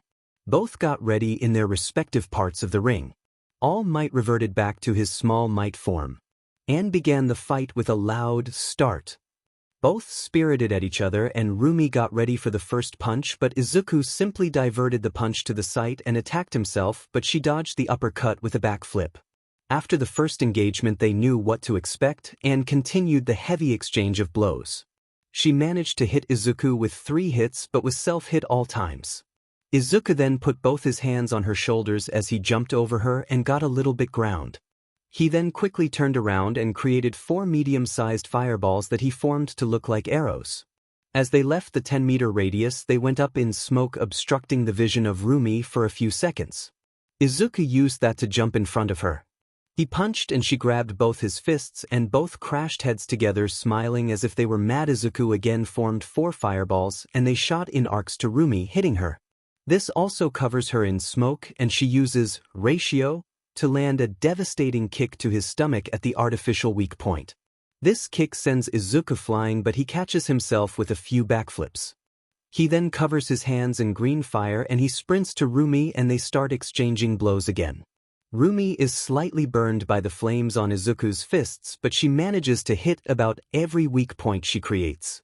They fight, but neither breaks away from the exchange of blows until a loud buzz sound stops them and they jump away from each other.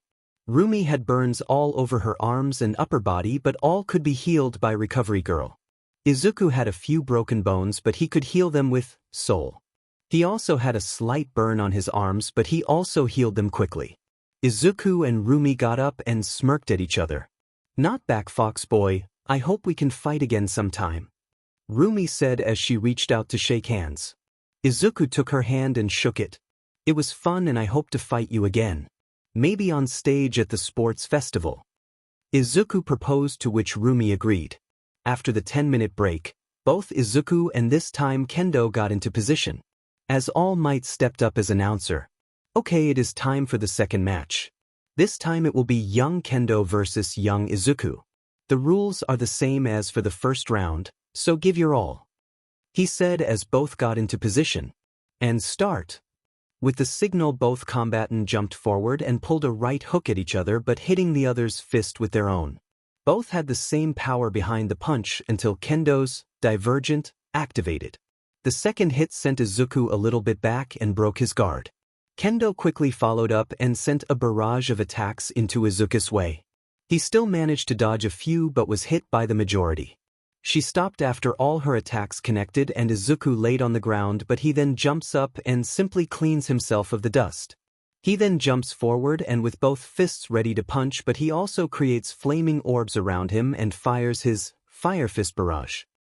Kendo still manages to counter a few but is simply overwhelmed by the fire and Izuku's real firsts and goes into a defensive position, shielding her face with her arms.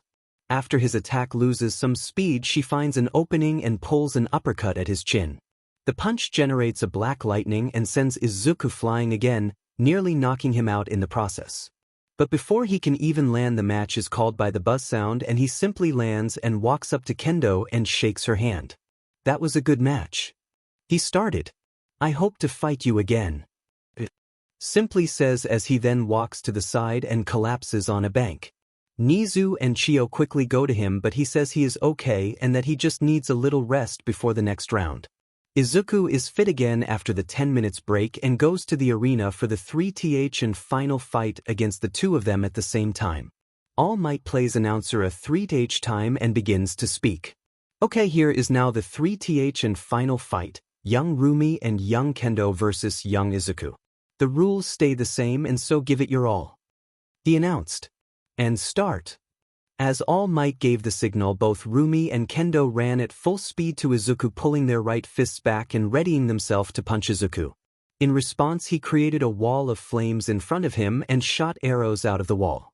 This stops both of them. Rumi dodges to the right while Kendo dodges to the left. Both then circle the wall and Kendo is the first and binds Izuku in an exchange of blows. Meanwhile, Rumi also circles the wall and readies herself to attack Izuku's back.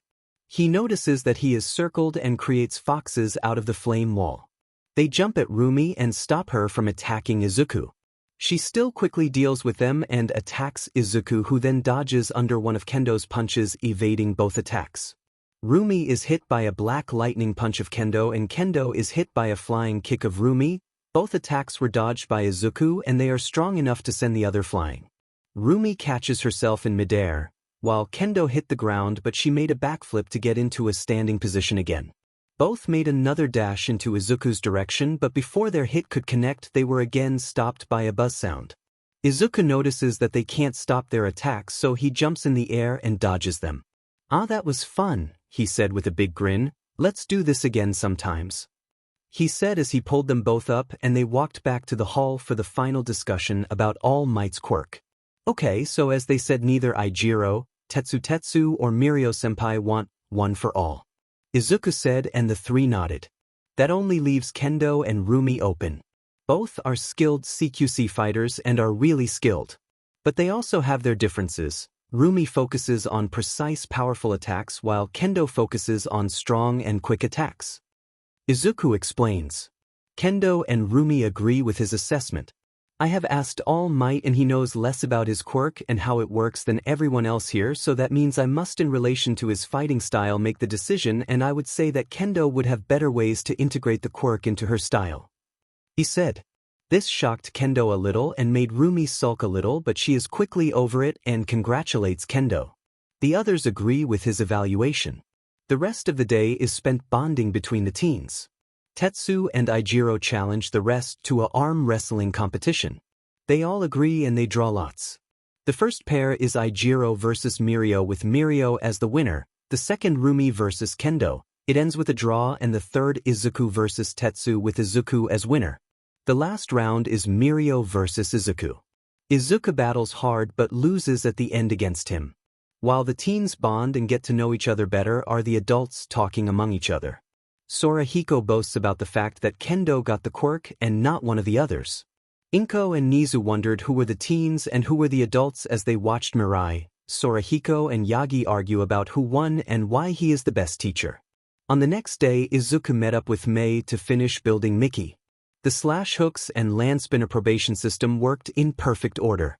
The biggest problem was the high-voltage cable to Mei's workshop because they couldn't find a way to build an energy source that fits in the mech but leaves enough room for the pilot, computer, etc. So Izuku asks Mia and she has an idea but must look up if she finds her memories about it. Izuku got in the meantime back to working on the programming of the mech and the calibration of the movements of the legs and arms. Hey Mei, are there still problems with the energy sources?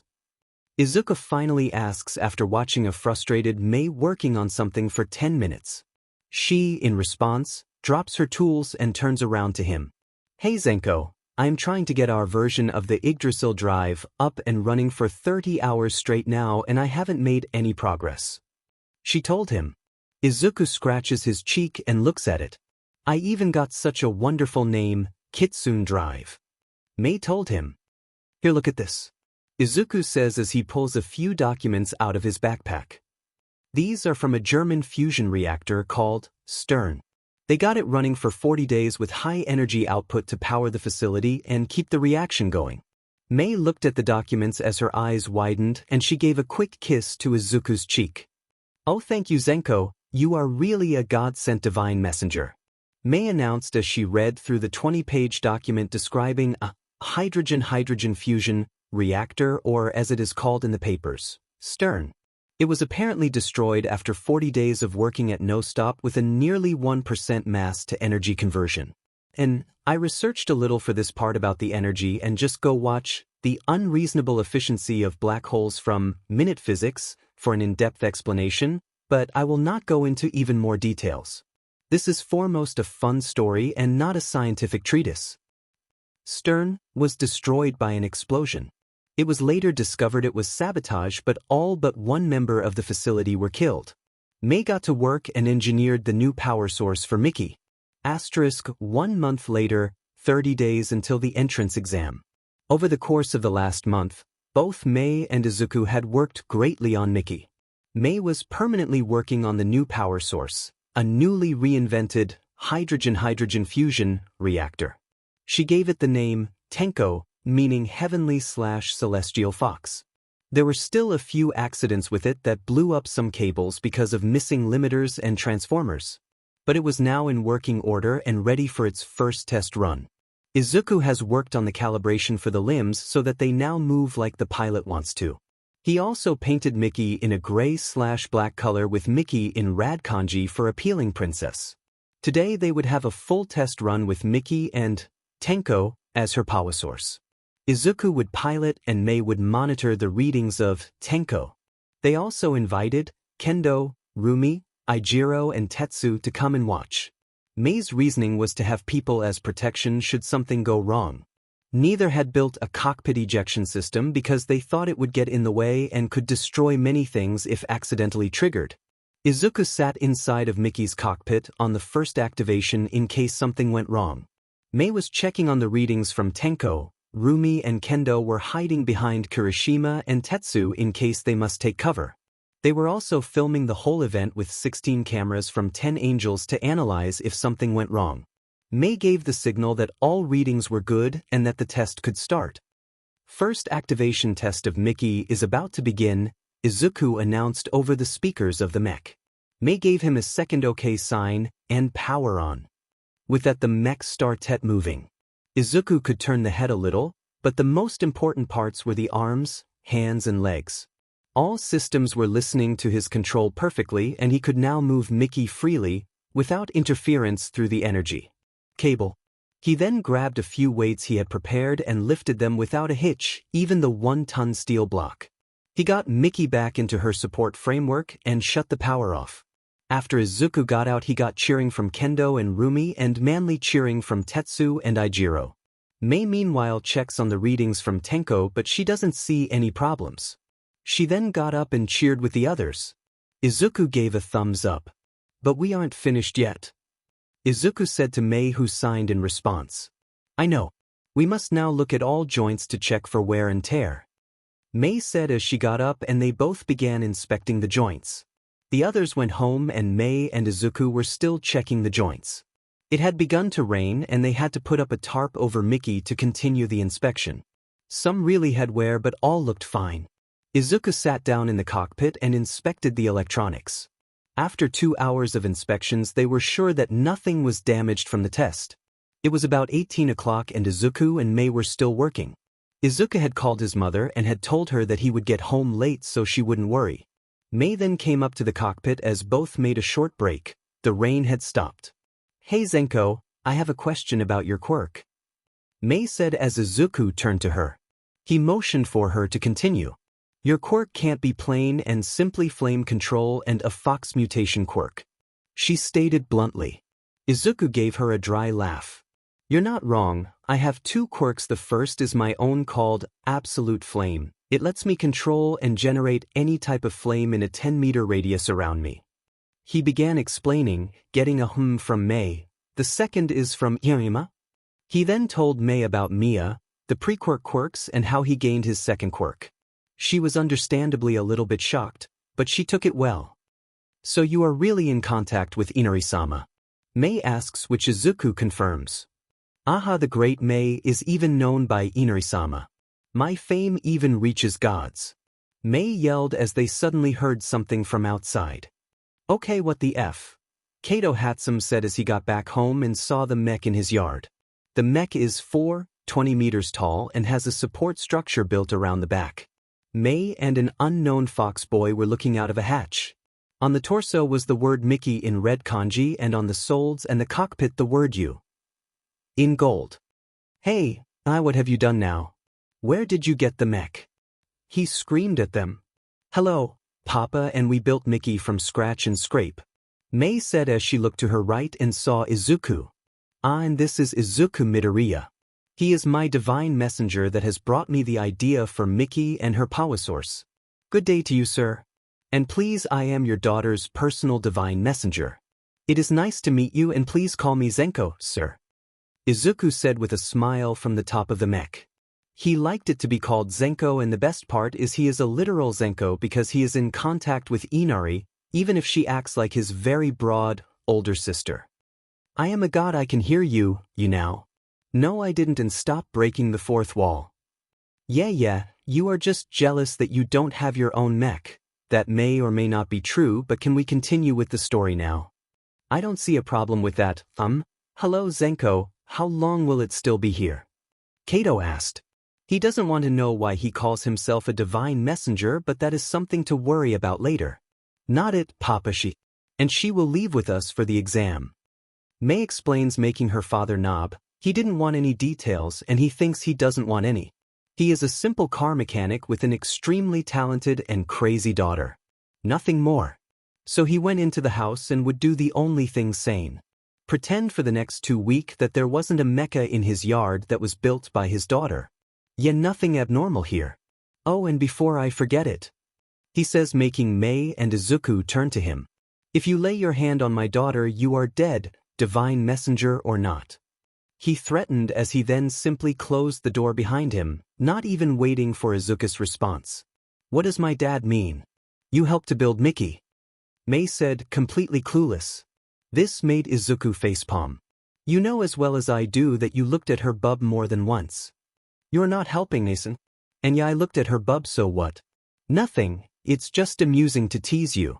Sigh, this is annoying. Izuku said, what? Nothing, let's continue. I will give that a hey. Morning of the UA entrance exam, Izuku is seen making breakfast for his mother and himself. He is making pancakes with bacon and eggs. Today is a great day, isn't it? Mia asks. Yeah, but I am already thrilled to see the faces of the teachers. Izuku answers with a smirk. Good. Morning, Izu, are you ready for the exam? Inko asks as she steps out of her bedroom. She had smelled the meal Izuku was cooking and had a smile and a little bit of drool on her face. Hello, Mom, I think I am ready. Even if I fail to get into the hero course, I think my chances are pretty high that I get into general studies or into the support course. Izuku said with a smile. And if things go complete south, then Recovery Girl can take me as an apprentice. It would be the easiest route, but I want to get into UA on my own account. Izuku finishes as he packs an extra portion of the breakfast for Mei. Oh, and please warn them at UA to not destroy the mech. Izuku said as he walked towards the door. Okay, and Izuku? I'm looking forward to throwing concrete blocks at you. Inko said with an evil smirk. Well, would you look at the time? See you at Yamidoriya Sensei. Izuku said with a mock salute, as he quickly left and ran to Mei's house. Izuku was in full sprint to Mei's house, getting there in only 25 minutes instead of 30. He looks at his clock and it's 7:56, the exam for the support course is at 10 o'clock. The hero course exam is at 10:30. Hey Mei, your favorite fox is here to get you mech to UA. Izuku said with a grin as he walked up to Mickey. He is tackled by Mei as she jumps out of nowhere and hugs him. Hello Zenko, I wanted to thank you for the idea and everything, and my dad said that this was the best way. Mei said as she pushed her bub into his face. He freed himself and got up, pulling the extra meal for Mei out of his backpack. Here's your breakfast. Eat something while I start the startup process. Izuku said, as he hands her the food and goes to Mickey, closely followed by Mei, who had opened the meal and now has pancake on a fork. Do while thin mwwwwl we whine. Do you think Mickey will be fine? Mei tries to say with a full mouth and still stuffing more food in. Mei, please stop talking with your mouth full. Izuku says as he sits down in the pilot seat. He pulls up a key and inserts it into the keyhole next to the keyboard. Would ws woo would, wunwa. Your food is too good, Zenko. Mei said as she got behind Izuku, still eating the food and watching him start Mickey. I don't even know how I understand what you are saying, but I know I'm not going to question it. He turns the key and all monitors display Hatsum Industry as the mech powers up. Okay, are you finished with the food? We need to pack a few tools just in case. He says as he looks at Mei. That was good, and now to the tools. She said as both got up and started walking towards her workshop. They grabbed the special Mickey toolbox and put it in the back of the cockpit. Hey Mei, where will you sit? We built Mickey to be a one-seater like the Glasgow, Izuku says, wondering how they didn't notice this detail. They had a whole month plane that they would take Mickey to get to you. That's simple enough. I will just sit on your lap. Mei announces, that's how. Be real, you should have known that Mei would do this.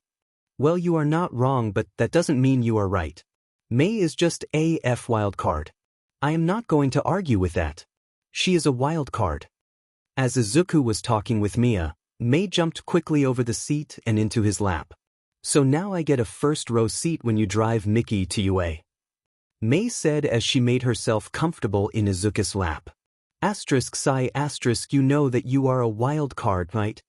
Izuku asks as he takes the controls and begins the startup process. Less talking, more walking. The great inventor wants to leave a good first impression. Mei said as she pulled a ruler and pointed forward. Yeah, yet I start now. Izuku said as he brought the land spinners down and started his drive to UA. The drive was an interesting experience. There was cheering for the simple fact that there was a mech driving through the city. Photos were also made, and the best part. Random people with banner of the Holy Britannian Empire, from Code Geass. Some even started to sing the anthem of Britannia. Izuku, Mei, and even Mia were dumbfounded by how many people still enjoyed Code Geass. And by how many just carried a banner of a fictional country with them. The arrival at UA wasn't much different from their drive, but Mei simply climbed out of the top hatch and then set herself on the hands of Mickey. Izuku drove her to the registration counter, and upon seeing her invention they said to simply follow her to the training ground. As they arrived there, they were met by a grumpy pro-hero, Power Loader. His grumpiness vanished as he saw the pink-haired girl and her mech behind her. Hello, I am the excavation hero, Power Loader, but please call me Maijima-sensei, Mississippi. Maima began as he extended his hand for a handshake. Mei quickly grabbed it and shook his hand. He directly noticed that she had a strong grip. Good day, sir, my name is Mei Hatsum and I am the great CO inventor of Mickey, behind me. Mei was full of pride at her announcement. This still confused Maijima as he didn't see anyone else. Where is this co-inventor of the robot behind you? He asks now, a little bit more confused. But his question was answered as Izuku opened the hatch on top and climbed next to the head.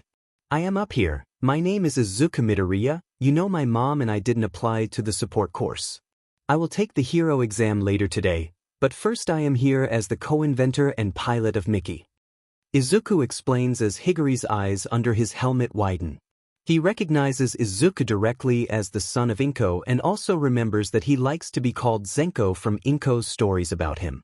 And you got it wrong, that isn't a simple lame robot, this is a mech, Mei said before he could say anything. Good, how about a little speed test and mobility test then, Zenko-san, Hatsum-san? Higuri asks both, and Izuku's response was a short yep as he jumped back into Mickey's top hatch. Power Loader watches with wonder in his eyes as the mech powers up and starts to move at about 75 kilometers per hour over the sand grounds. He then jumps about 10 meters into the air and lands completely unscathed. Some forms of hooks are fired from the shoulders as Mickey makes a quick U-turn at full speed and then stops directly in front of Higuri. That was a good demonstration, Zenko-san, but how is it powered? My own robots work on batteries and an induction power grid, but I know yours didn't use it. Higuri said as he looked at Mickey. Ah, that's simple. We used a hydrogen-hydrogen fusion reactor. Mei replied, surprising Higuri. Before you discuss all the details, I'll go to the hero exam. See ya later, Mei. Izuku said as he walked back to the main entrances. The entrance was already flooded with people, but Izuku easily slipped through. He also spotted a few interesting people. He goes to the room of the writing exam and finishes with a good feeling thanks to a certain goddess/sister. He then goes to the lecture hall for the explanation of the practical exam part. He sat in his seat in the lecture hall and his luck struck again. He sat next to Bakugu, who looked like he was about to bite him. He pondered to talk to him but instead decided to talk with Mia. They talked for a bit about the exam and what to eat afterwards, but he was ripped out of his thoughts as the voice hero, Present Mike, walked on stage. Hello everybody, I am Present Mike and the announcer for the hero exam. He screamed. Can I get a yeah? He asks, and Izuku couldn't let such an opportunity slip. So he gave Present Mike his best and loudest yeah. But he was the only one doing this even if it didn't bother him. I like you, spirit young listener, Mike said as he pointed at Izuku, who gave a polite bow. Okay, here are the rules. You are going into a mock battle with robots acting the villains. You get villain points for destroyed robots according to their type. There are 3 types of point robots. He said as the screen lit up behind him, showing 4 roboter silhouettes. You can see how many points a robot gives based on the number on them. Now onto the op dash. He began but was cut off by a participant with the number 4111. Excuse me sir, but you forgot the 4th type of bot. It is unacceptable for a top school like UA to make such a grave mistake. And you. He then turned to Izuku to point at him.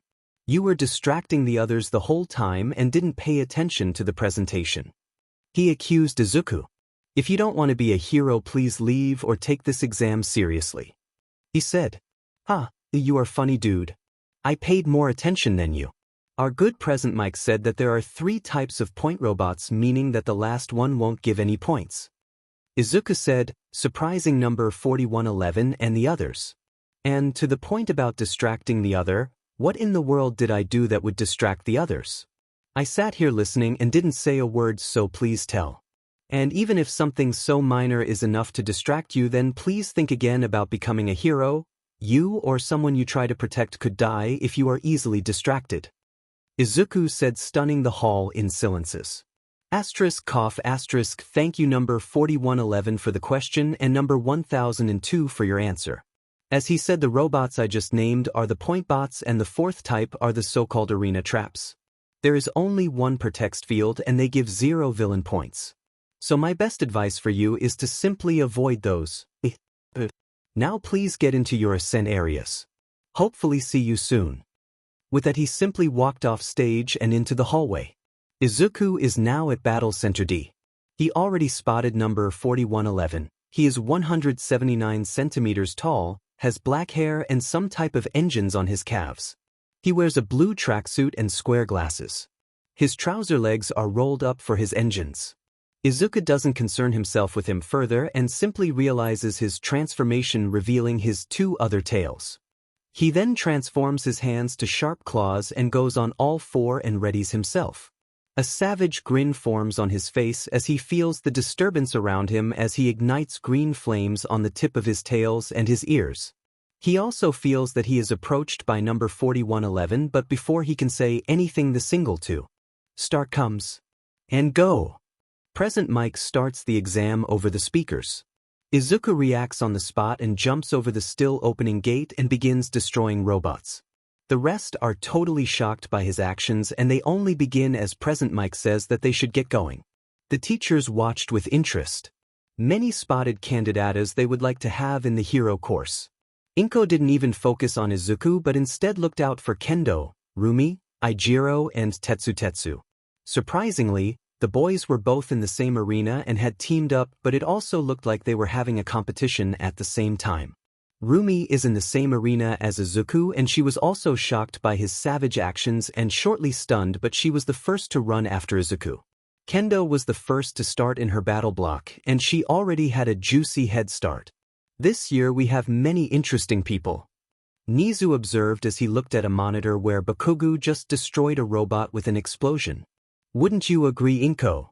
Inko had worked her way up to unofficial vice principal. I must agree, she said as she looked at a screen showing Yumi saving a purple-haired boy. All those have great potential, but it bugs me that we only focus on combat quirks so much. Inko voiced her opinion, making others like Oboro or Aizawa nod in agreement. Even Nizu agreed with it. How about we look through the quirk records and search for people that have good non-combat quirks, and we put them into a specialist program. If they don't make the cut for the hero course. Nizu proposed as he took a sip of his tea. General education students always were a bit grumpy about not making the cut if they applied for the hero course. I think it is a good idea, Oboro said with a grin. It isn't good for people of other courses to don't like or resent the hero course. But we also must teach the hero course that they aren't the pinnacle of existence. He told and all agreed with him. Oh, this girl looks cute, Midnight said as she pointed to a screen where a black-haired girl was fighting robots. She is 153 centimeters tall, her hair is like black feathers and she wears a black cape over a dark tracksuit. She uses shadows to attack the robots. The main shadow looks like a bird/demon. They then continued to chat about the other participants and their quirks, but they also decided to work the points out they spoke about after the exam was finished. Izuku was meanwhile chasing through the mock city, destroying as many robots as possible. He luckily hasn't lost track of his points thanks to Mia. She also warned him about nearby people in danger. He helped whenever he could. Okay, young ladies and gentlemen, we come to the final part. The announcement of Mike was heard through the whole block. The last part is the release of the 0-pointers, so have fun and good catch you. With that the ground shook as the 0-pointer got up. It is a 10-floor high, green painted behemoth with a giant with 0 on its chest. Izuku quickly looks around if somebody is trapped but sees none, but he spotted Rumi and runs up to her. "Hey bunny girl," he began as he approached her. Interested in crushing a big bad robot. "Oh hey Zenko, and do you really need to ask?" she says with mad grin. Both start running up to the robot. Rumi takes a metal pipe and readies ratio. Izuku meanwhile generates green fire orbs behind him and jumps in the air. Ratio 7:3 cut. Rumi says as she hits the 7:3 weak spot her quirk creates with the pipe cutting the leg of the robot clearly off. Izuku meanwhile boosts himself with flames from his feet to get higher than the head of the robot and lets himself drop down towards the head. As he is dropping he creates a black flame circle behind him as the green flame orbs also turn black. Amaterasu arrow barrage. Izuku calls out as he shoots arrows out of black flames from the orbs and circle, both piercing the metal armor of the bot and melting the metal around spots where one has hit. This resulted because of the missing leg and the arrow backwards, that the arena trap tipped backwards over. 5 minutes Beaver at Kendo's arena. She was battling the robots and just had to knock out a purple great pervert that tried to accidentally capture her. She was quite pleased with herself and from the cheers from the other girls, they were too.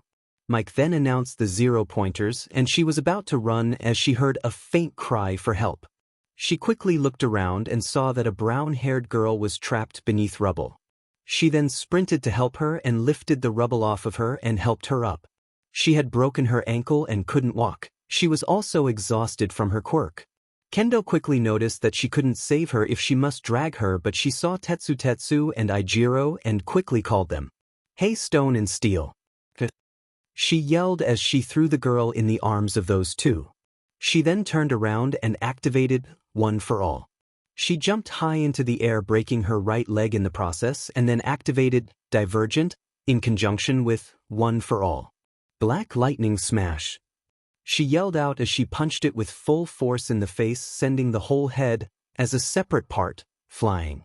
She then noticed that both her right arm as well as her right leg are broken, but she is catched before she splatters on the ground by the brown-haired girl that Ijiro and Tetsu carried to catch her.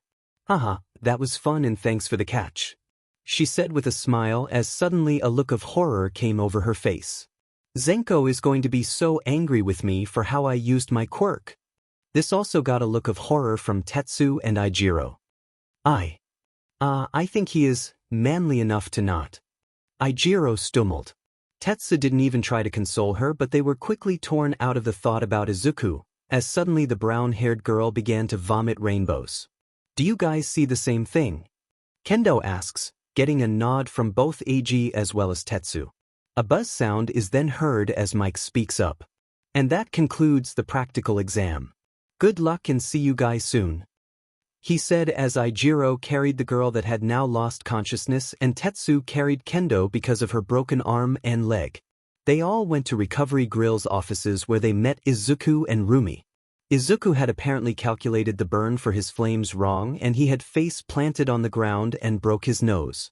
This had also knocked him out, so Rumi had carried him to Recovery Girl and tried, the emphasis is tried, not to laugh. He was meanwhile confess again and tried to just ignore Rumi as the others walked in. Recovery Girl quickly heals them all. The brown-haired girl introduces herself as Ochako Uraraka and she thanks Kendo, Tetsu and Ijiro for the rescue. The rest also went home and Izuku went to the training field where he had left Miki and Mei off this morning to see that she was still talking to Power Loader about Miki. "And that is how we came up with the idea," Izuku heard Mei saying. And Power Loader nods in agreement to something. "Sorry to cut you short, but we must go home now, even the hero exam is finished," Izuku told them, shooking Power Loader and making Mei sulk a little. "You want to tell me that we talked 3 hours straight and didn't even notice?" he asks Izuku, who nods. "Okay, then here are a few things. First, I will give you guys a place on campus where you can store and develop your mechs. Second, you are both going to join the support course," he said.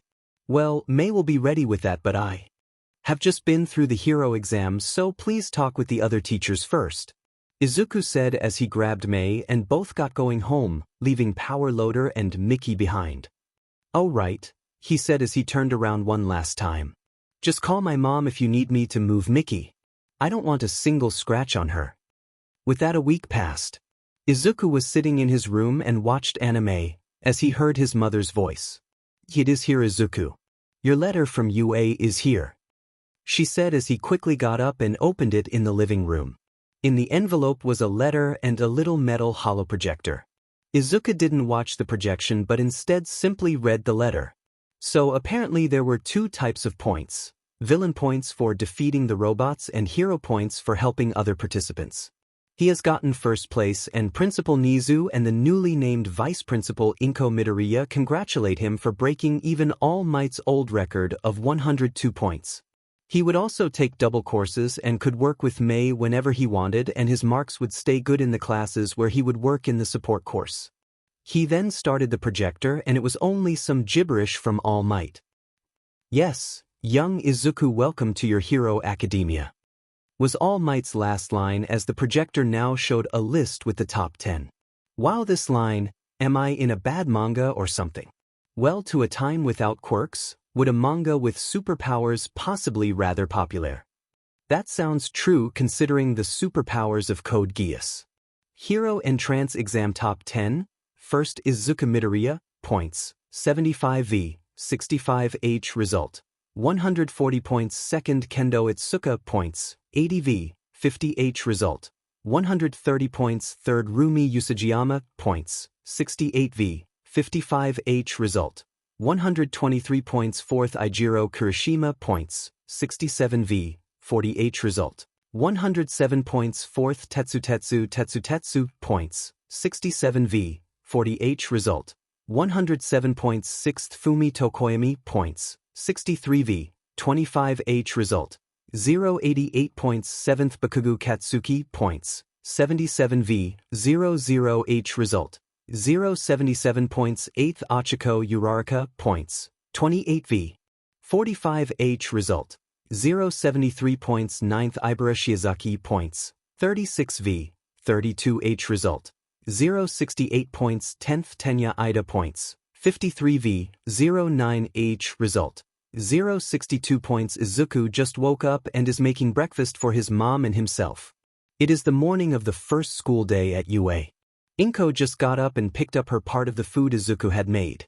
She must be early today at work, but if you are living basically across the UA main entrance, it isn't such a big feat. It is now 7 o'clock and homeroom starts at 8:25, so he still has 70 minutes until he leaves the house. He then started to draw a few plans for other inventions and all other sorts of stuff he could think of to kill time. He got out of the house at 7:05 but simply walked to the school and directly into his new classroom. He was the fifth to arrive, but as he opened the door, "Take your feet off dash," he quickly shuts the door again as he sees who is talking to whom. "Take your feet oh dash," he again shuts it. Is this a cutscene or something like that? Well, it looks to be a non-skippable one, so you must watch it whole. Asterisk sigh asterisk, take your feet off the desk. You are disrespecting our senpais that used those desks before. Number 4111 told Bakugo. "HA, what do you want you extra? To which middle school did you go?" Bakugo asks, "My name is Tenya Ida and I am from Somijuni Dash," he began but was cut off by Bakugo. "Some so UAF elite, don't worry, I will crush you," Bakugo declared. Izuku just shook his head at this idiocy. "Crush me? Are you really trying to become a hero?" he asks, but before Bakugo could answer he notices Izuku and walks up to him. "I want to apologize for my actions at the exam," Ida said, as he bowed his upper body in a perfect 90 degrees angle. Bakugo then looks at Izuku and starts fumming. "Does he have rabies?" Mia asked, but Izuku was still too focused on Ida to give her an answer. "Hey you shitey Yako. What kind of black magic fuckery did you use to score higher than me?" Bakugo said as he was about to attack Izuku and launched himself at Izuku with his explosions. Izuku simply sidestepped it and he flew out of the door and the open window behind the door. Are you going to eat out today, sir?" Izuku asks as Bakugo flies right out of the window and Izuku turns to Ida. I accept your apology, but I can't become your friend now. I must get to know you better first. But I won't resent you and I hope we can become good classmates. Ah, yes, I understand, he said as he turned around and got to his seat completely unfazed by Bakugo's window dive. There were two others already in the classroom that had watched in silence. A boy with a slim but athletic build. He is 176 centimeters tall. The most memorable thing about him are his eyes and his hair as well as his scar around his left eye. His hair is duo-colored, the right side being pure white and the left side being red. The hair is smooth and all around on the shorter side.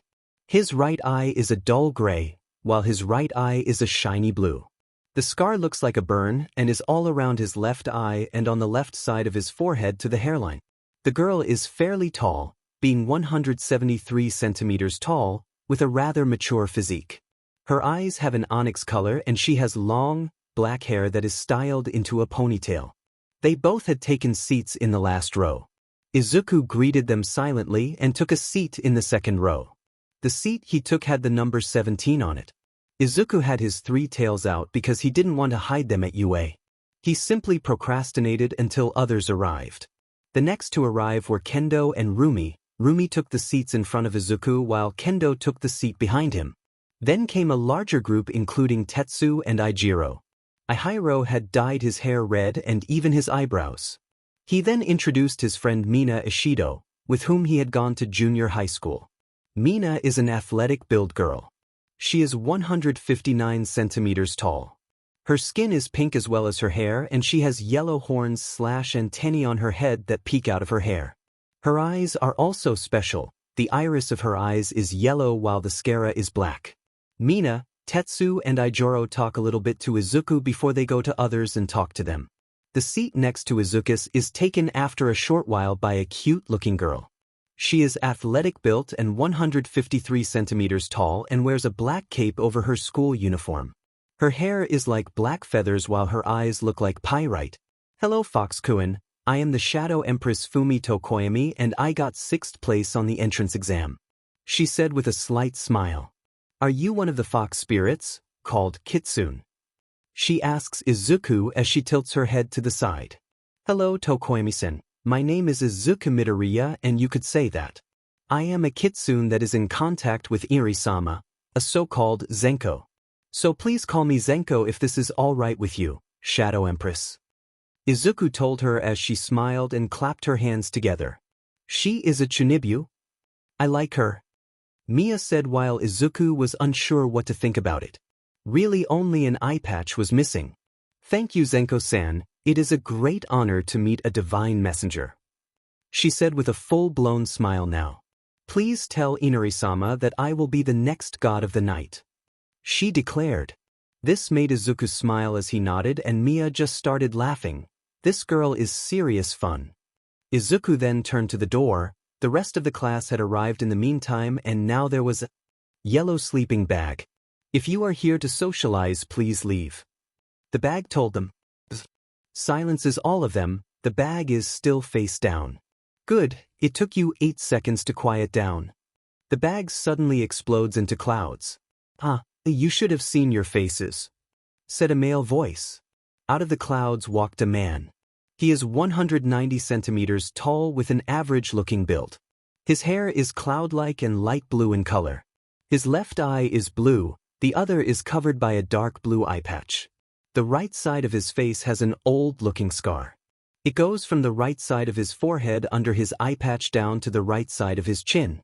His clothes consist of blue Crocs, a black 3/4 pants, a jet black t-shirt and over it a open brown jacket.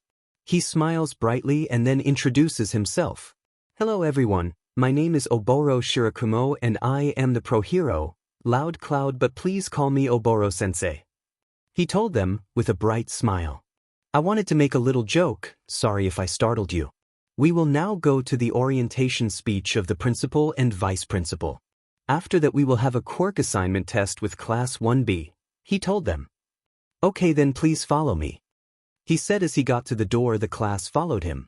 In the cafeteria arrived. They went to the assigned seats for class 1A. They all sat down and listened to the speech of Nizu. It was an interesting speech and they were happy that they didn't miss it.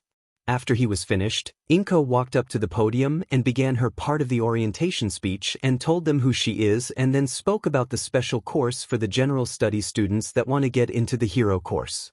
A few of the students that knew Izuku's name looked at him as they heard Inko's name and saw her green hair. He then nods at those who looked at him to signal them that she was indeed his mother. And now to the final part of the speech. I will introduce you to the new heroics teacher at UA. She said as she motioned to the said, and All Might came out from behind the curtain to her left. I know he doesn't need an introduction, but here is our new heroics teacher, All Might, she said, and the whole student body cheered. Inko then got to the side and made space for All Might behind the podium as he walked up to it. It is great to be here today and I hope to get to know each of you better. I will do my absolute best as teacher and I hope I can help this school to guide you all onto a path into a bright future. All Might said, getting a round of applause from the students and from the teachers. After that, both hero classes went to the PE grounds of UA. As they got there after changing into the UA gym uniforms, they spotted 3 pro-hero teachers.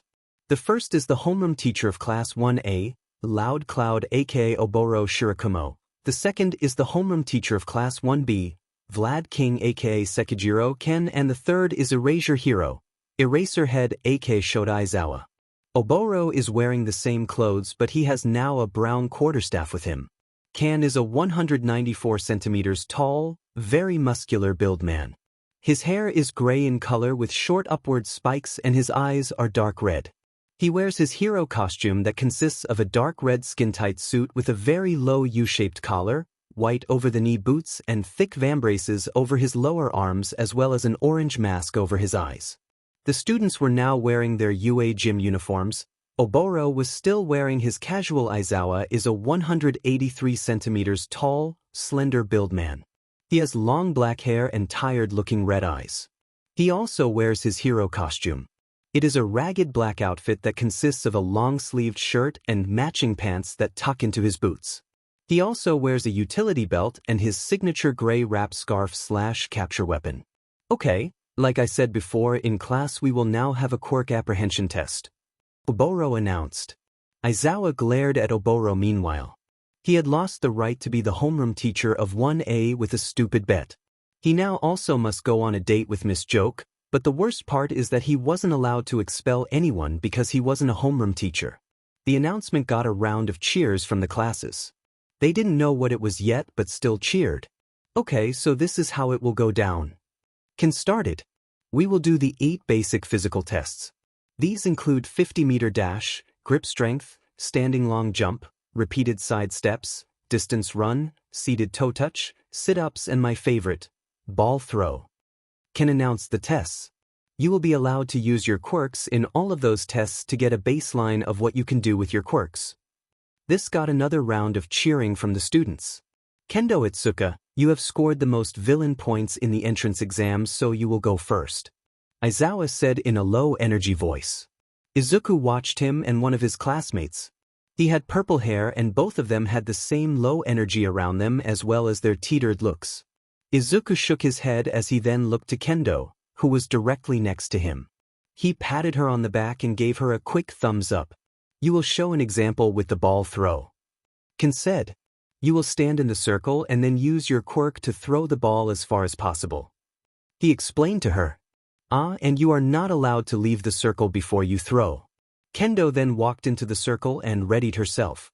She then threw the ball with about 20% of OFA. This generated a little shockwave. Exactly 1 second later activated Divergent, propelling the ball with a second boost of 20% of OFA, and this also created another shockwave. OFA and Divergent in combination made the ball in principle a 2-stage rocket. All were surprised at the shockwaves her quirk had created. The most surprised, however, was Aizawa. He had tried to use his quirk, Erase, on her because of how destructive for her own body her quirk is, but he didn't feel his quirk activate. He then felt a hand on his right shoulder, after her throw, and looked behind him. He saw Izuku Midoriya behind him with his left hand on his shoulder. It isn't very nice of a teacher to sabotage one of the students. Even if you just wanted to prevent her from breaking her arm, he told Aizawa and then let go of his shoulder to walk back to his friends. Aizawa was a little bit scared now. Midoriya, a fresh enrolled student at UA, had walked up to him and prevented him from using his quirk without him knowing or noticing it. Aizawa knows that he is the son of his friend Inko, but he didn't know that he is this Go. But he was happy that Kendo had used her quirk without breaking something, and it even gave her a good starting line for the test. That was a nice throw, Kendo-san, Oboro said as he held up a tablet that showed 1032, 7 meter. And I hope you are hyped for the other tests now, he said in his high-energy way. Getting it from the students. Okay, then we go to the first test. 50-meter dash. We will always pair a 1A with 1B student. Aizawa said. The first pair to go is Yui Kodai of 1A against Rikido Sato of 1B. This will be a simple 50-meter dash, so see you at the finish line, he said. Yui is a 160 centimeters tall, athletic build girl. She has cerulean-colored eyes and her black hair is shoulder-length and bob-shaped. She wears a natural expression. Sato is a wide, muscular build boy. He is 185 centimeters tall with brown hair and black eyes.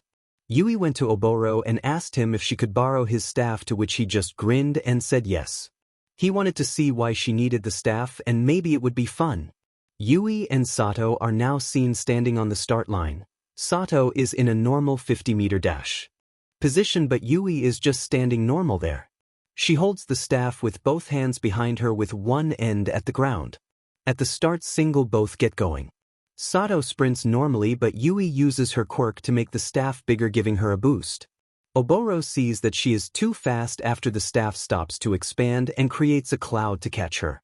Her time is 2:45 seconds. Sato comes in after 5:87 seconds. The next three pairs are uneventful with Denki Kaminari, A701, V Nairenjiki Shoda, B698, Kyoka Jiro, A676, V Kinoko Komori, B716, and Yuga Aoyama, I556, V Mizo Shoji, B560. The fifth pair is Fumi Tokoyami from 1A against Nito Monoma from 1B. Monoma taps Kendo and gets the copy of Divergent. So he simply goes into the starting position. Fumi stays standing and generates black, shadowy, feathery wings and a bird tail out of the same kind of feathers/shadows as her wings. She spreads her wings as both get ready to start. Monoma makes the quirk ready. At the signal both stared, Fumi makes a big flap with her wings and she flies towards the finish line.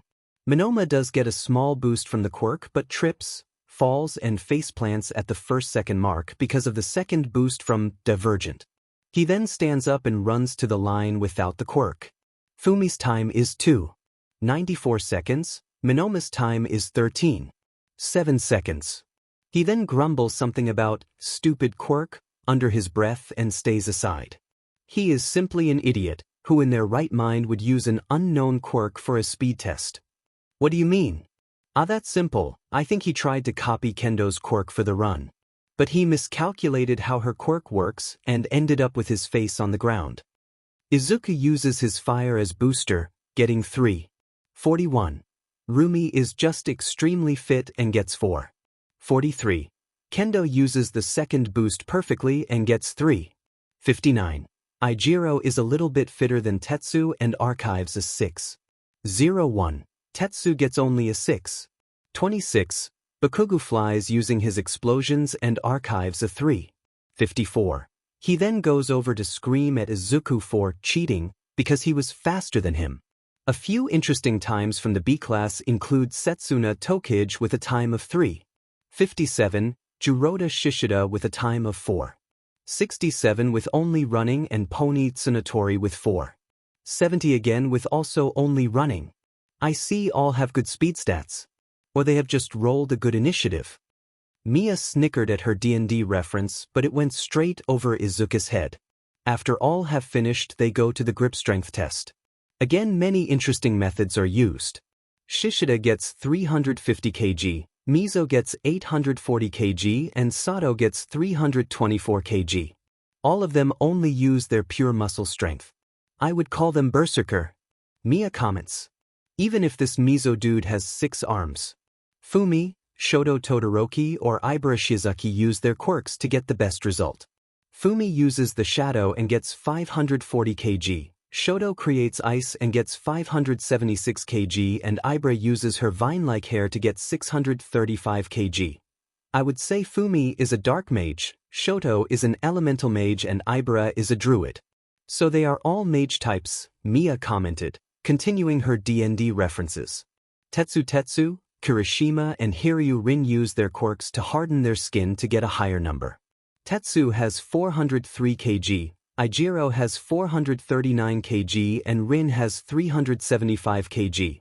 IUC, that's simple, they are hardening their skin so they are knights. Are you sure? I mean you are not wrong but I would say they are more like monks. And that is where you are wrong, author-san. They all are tanks and I would rather have a knight or paladin as tanks than a monk. Okay, have it your way. Kendo and Rumi use both their physical strength but amplify it with their quirks. Rumi gets a nice 420 kg and Kendo 869 kg. See, those two are monks, they use magic/ki to boost their physical strength. And then there are people like Izuku, Momo Yaozu, cheats. I mean people who think outside the box. Momo created a machine to press the grip strength meter, she got 3000 kg, and Izuku simply melts the thing open and makes it so he gets the best possible measure. So his score is 9999 kg. Like I said, the cheats. I can hear you, I can't hear the other one but I can hear you. Oh look, the bard is up. Izuku looked over and saw that the purple hair boy from his class was up. What do you mean with bard? You see, his name is Shinso Hitoshi and his quirk is called brainwashing. I don't even start asking exactly how you know that, but really a bard. Yeah, his quirk is sound-based. Moving on to the next test.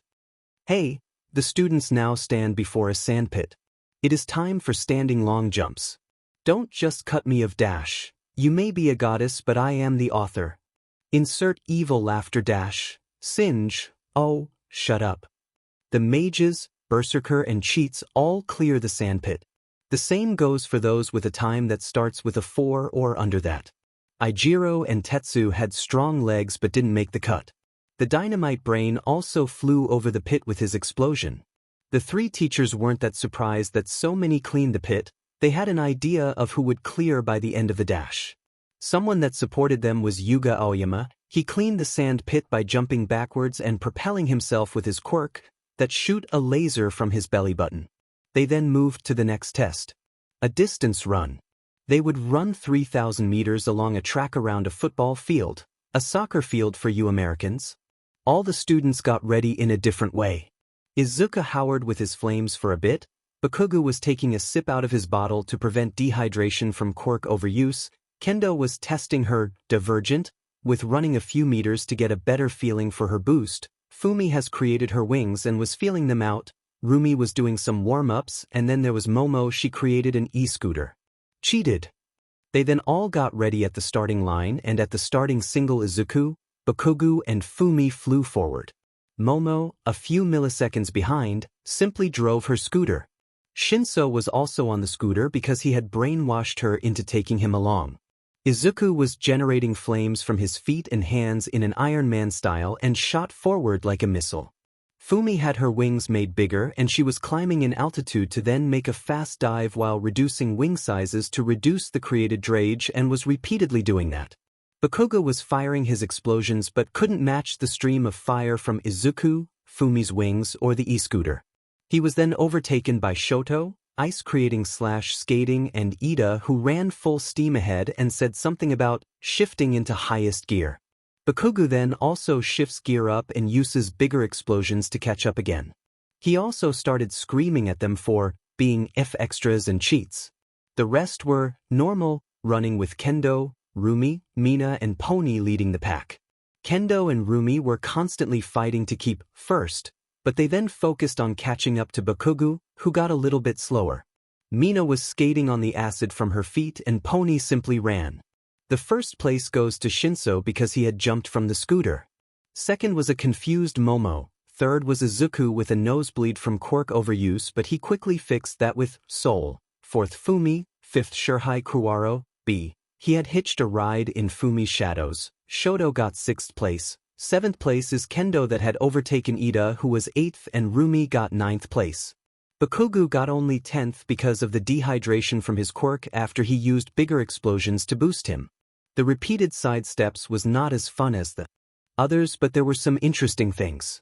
Fumi created 2 shadows that bounced her back and forth. Bakugo used his explosions and Izuku his fire. Then there was Cozy-eyed Tsuburaba from 1B. He could make something transparent soiled, maybe air, and he bounced between what he created. Monoma used Kosei's quirk because he knew and saw how to use it, not failing miserably this time. The next thing up is seated toe touch. This was boring except for Tokage. Nobody really could make something special. Yeah. Simple sit-ups. The strength quirk users had the advantage, but a few mages came up with ideas. Like Fumi getting assistance from shadows or Ibra getting help from her vines. And now to my favorite part. Oboro exclaims, "The ball throw." He pulls a megaphone from somewhere and shouts. Izuku, Jiro, Rumi, Tsuyu Azui, Aizawa, Shinso and Jiroda just glare at him while covering their ears. "Sorry guys," he says as he rubs the back of his head. Vlad King then steps up. "Okay, we will go random with the throw. Kendo, you also get a chance again, but if it is worse than your first throw, the worst one will count. So the first to go is Katsuki Bakugo." Ken said as he threw the ball to him, "Please step inside the circle and throw the ball. Please remember not to leave the circle until the ball is thrown. Now go," Ken said in a little bit of a grumpy voice. Bakugo walks up to the circle, smirking as he takes a sip out of his bottle. He then readies himself by raising one leg and leaning back. He then snaps his leg to the ground and uses his whole body as a catapult. As the ball is about to leave his hand, he ignites an explosion in his hand. "Die!" he shouts as all those with enhanced hearing cover their ears. The explosion covers Bakugo in smoke, and the ball then flies at a high velocity out of the smoke. Bakugo then walks out of the smoke. Asterisk cough cough asterisk cough. Oboro began still trying to fan the smoke away with his hand. "Well, the cough, that was something. Here is your score," he said with a scratchy voice, as he held the tablet up that showed a score of 705, 3 meter. Bakugo was mad that he couldn't beat the orange-haired extra, but couldn't do anything about it. So he said nothing and just walked away. "Okay, the next to go is Reiko Yanagi, B," Ken said. He then explained the same rules again and Reiko stepped into the circle. She used her quirk, Poltergeist, and placed the ball exactly at 200 meter. The tanks Tetsu, Ijiro and Rin just threw the ball normally and got 102, 3, T, 98, 9, E, and 99, 1 R meters respectively. The resident druid, Ibra, created vines that gave the ball a push after it left the circle. She got 306, 1 meter. Fumi simply let a shadow construct throw the ball, getting 369, 1 meter. Shoto tried something with his ice, but the elemental mage didn't find a good application, gating him only 1080 meters. The next up is Rumi, and she went for the big guns and also asked Oboro for his staff. She then threw the ball in the air and took a swing with the staff at the ball. She activated Ratio and hit the right spot, sending the ball far away. She got 705, 6 meters. This got Bakugo screaming and Aizawa simply captured him with his scarf. "Are you sure he doesn't have rabies?" Mia asked with a smirk. "Yeah, tested him last week," Izuku said with a shd-eating grin, making her laugh like she has gone mad. But Rumi's throw got her a round of cheering from her friends for this score and for beating Bakugo. After Rumi came Ida up. He kicked the ball and shot it to 163, 6 meter. Shinso used his quirk to let Kendo throw the ball for him, giving him 999, 3 meter.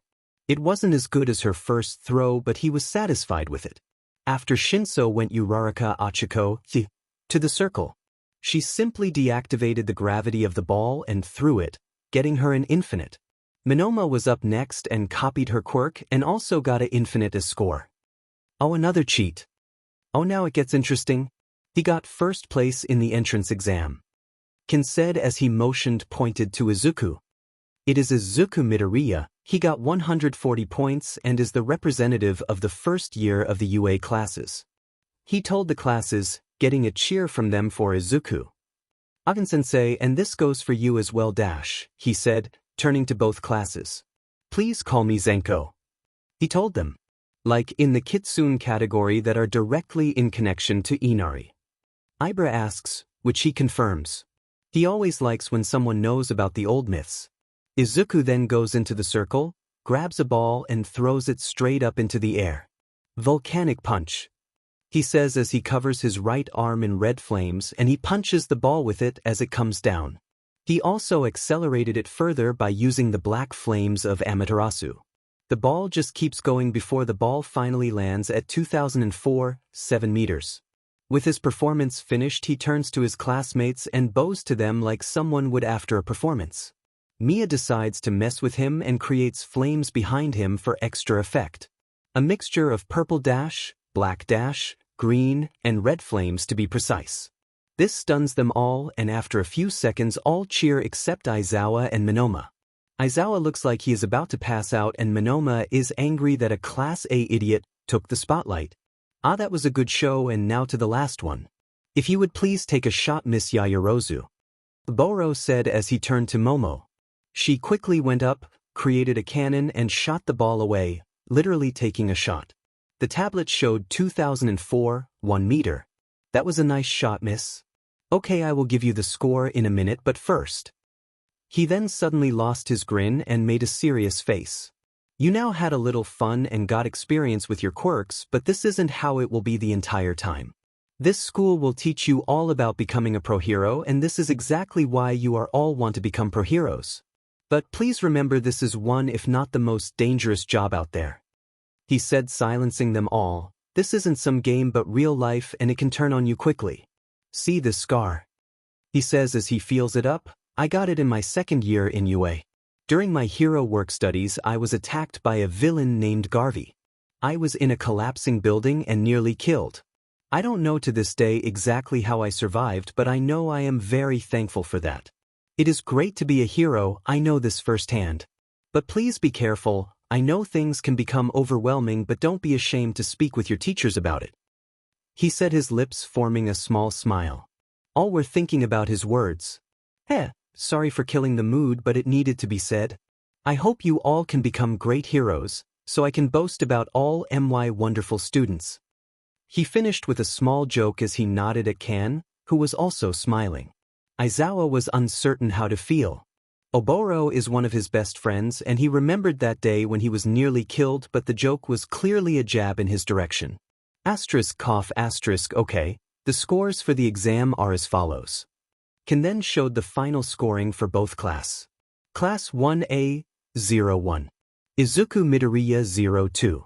Kendo Itsuka 03. Fumi Tokoyami 04. Momo Yayarozu 05. Rumi Usajiyama 06. Shoto Todoroki 07. Katsuki Bakugu 08. Tenya Ida 09. Ijiro Kirishima 10. Tetsu 11. Yui Kodai 12. Mina Ishido 13. Mashireo Ojiro 14. Hitoshi Shinso 15. Achiko Uraraka 16. Tsuyu Azui 17. Yuga Aoyama 18. Hantasiro 19. Denki Kaminari 20. Kyoka Jiro, Class 1B 01. Ibra Shiozaki 02. Setsuna Tokeage 03. Jiroda Shishida 04. Sen Kaibara 05. Pony Tsunatori 06. Manga Fukudashi 07. Reiko Yanagi 08. Mizo Shoji 09. Shirhai Kurwaro 10. Kinoko Komori 11. Koziai Tsuburaba 12. Nairenjiki Shoda 13. Rikido Sato 14. Koji Koda 15. Nito Monoma 16. Hiryu Rin 17. Juzo Hananuki 18. Tagaru Kamakiri 19. Kojiro Bando 20. Yosetsu Aways, some were bitter about their low ranking and others were happy about their high ranking. But almost all were happy with their ranking and they knew that they had given their all. "Hey, Zenko."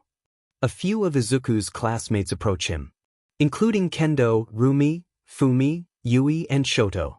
Kaminari, Siro, Kamakiri and to a lesser degree Shinso looked jealous at him for being approached by so many good-looking girls. They ignored Shoto's existence completely, in that regard. "Yeah. Oh hey guys, what do you need?" he asks with a smile. Before the girls can say anything, Shoto starts talking. "Are you Endeavor's secret love child?" he asks, saying love with as much sarcasm as possible. This shocking the others around him a little, but Izuku simply laughs at that. No, sorry, my mother is Inko Midoriya and my father is called Hisashi.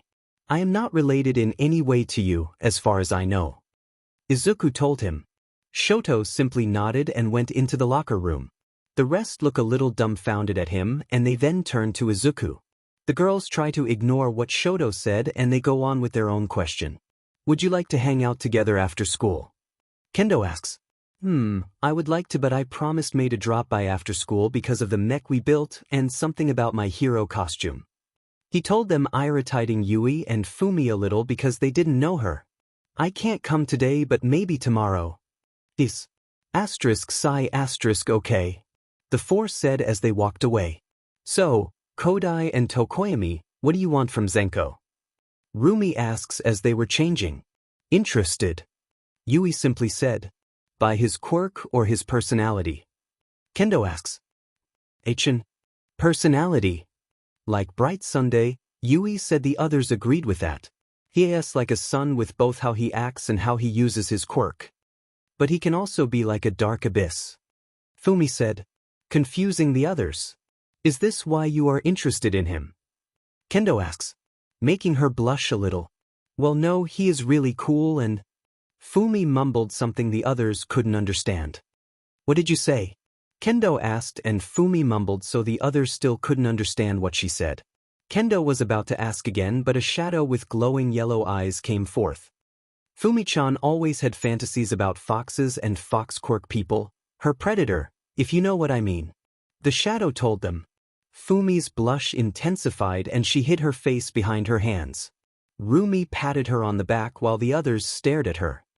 "I understand you," Rumi said, making Fumi peek through her hands at her. "I also had some of those thoughts. Those big bad predators are good, but he also has such an interesting aura around him," Rumi said and Fumi nodded in agreement, but Kendo and Yui were confused by the aura part. "Or?" both of them asked. Rumi and the now a little less embarrassed Fumi looked at them. "You want to tell me that you didn't feel the aura he has around him?" Rumi asked and both shook their heads for no. "That's strange." She then turns to Fumi, "Did you feel an aura around him?"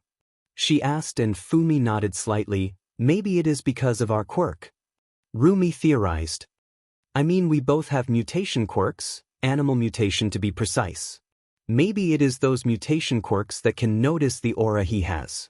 "You mean that he somehow has a special aura that animal mutation quirks can pick up?" Kendo asked. "Yeah, that sounds about right," Fumi said, still a little red but thankful that the conversation got away from her fantasies. "Can you put the feeling around him into words?" Kendo asked and Rumi responded, "If I had to put the feeling around him into words I would say..." Izuku is now seen walking towards the new support course building. He has also changed out of the gym uniform and has put his workshop clothes on. A simple black and blue boiler suit with a black t-shirt underneath it. On his back is his backpack. The suit still had a hole for his tails. Izuku opens the door to the building and goes in. He hears chittering of two unknown voices. He then looks around. The inside of the building is a 10-meter high and 30 by 30 meter wide hangar with two catwalks, one at about 4 meters and one at 7 meters, around the outside wall. To the left of the entrance he used is a 3-meter tall and 10 by 12 meter wide metal box labeled Fox Den. This must be heaven for May. On the ceiling is a big indoor crane. The maximum weight is 10 tons. A giant rolling gate across from the door he used. This gate is about 8 meters tall and 10 meters wide. On the left side is a whole metal workshop with many workbenches, a drawing table and a big work table at the center of it, stretching the entire length of the building. On the table lies the right arm of Mickey.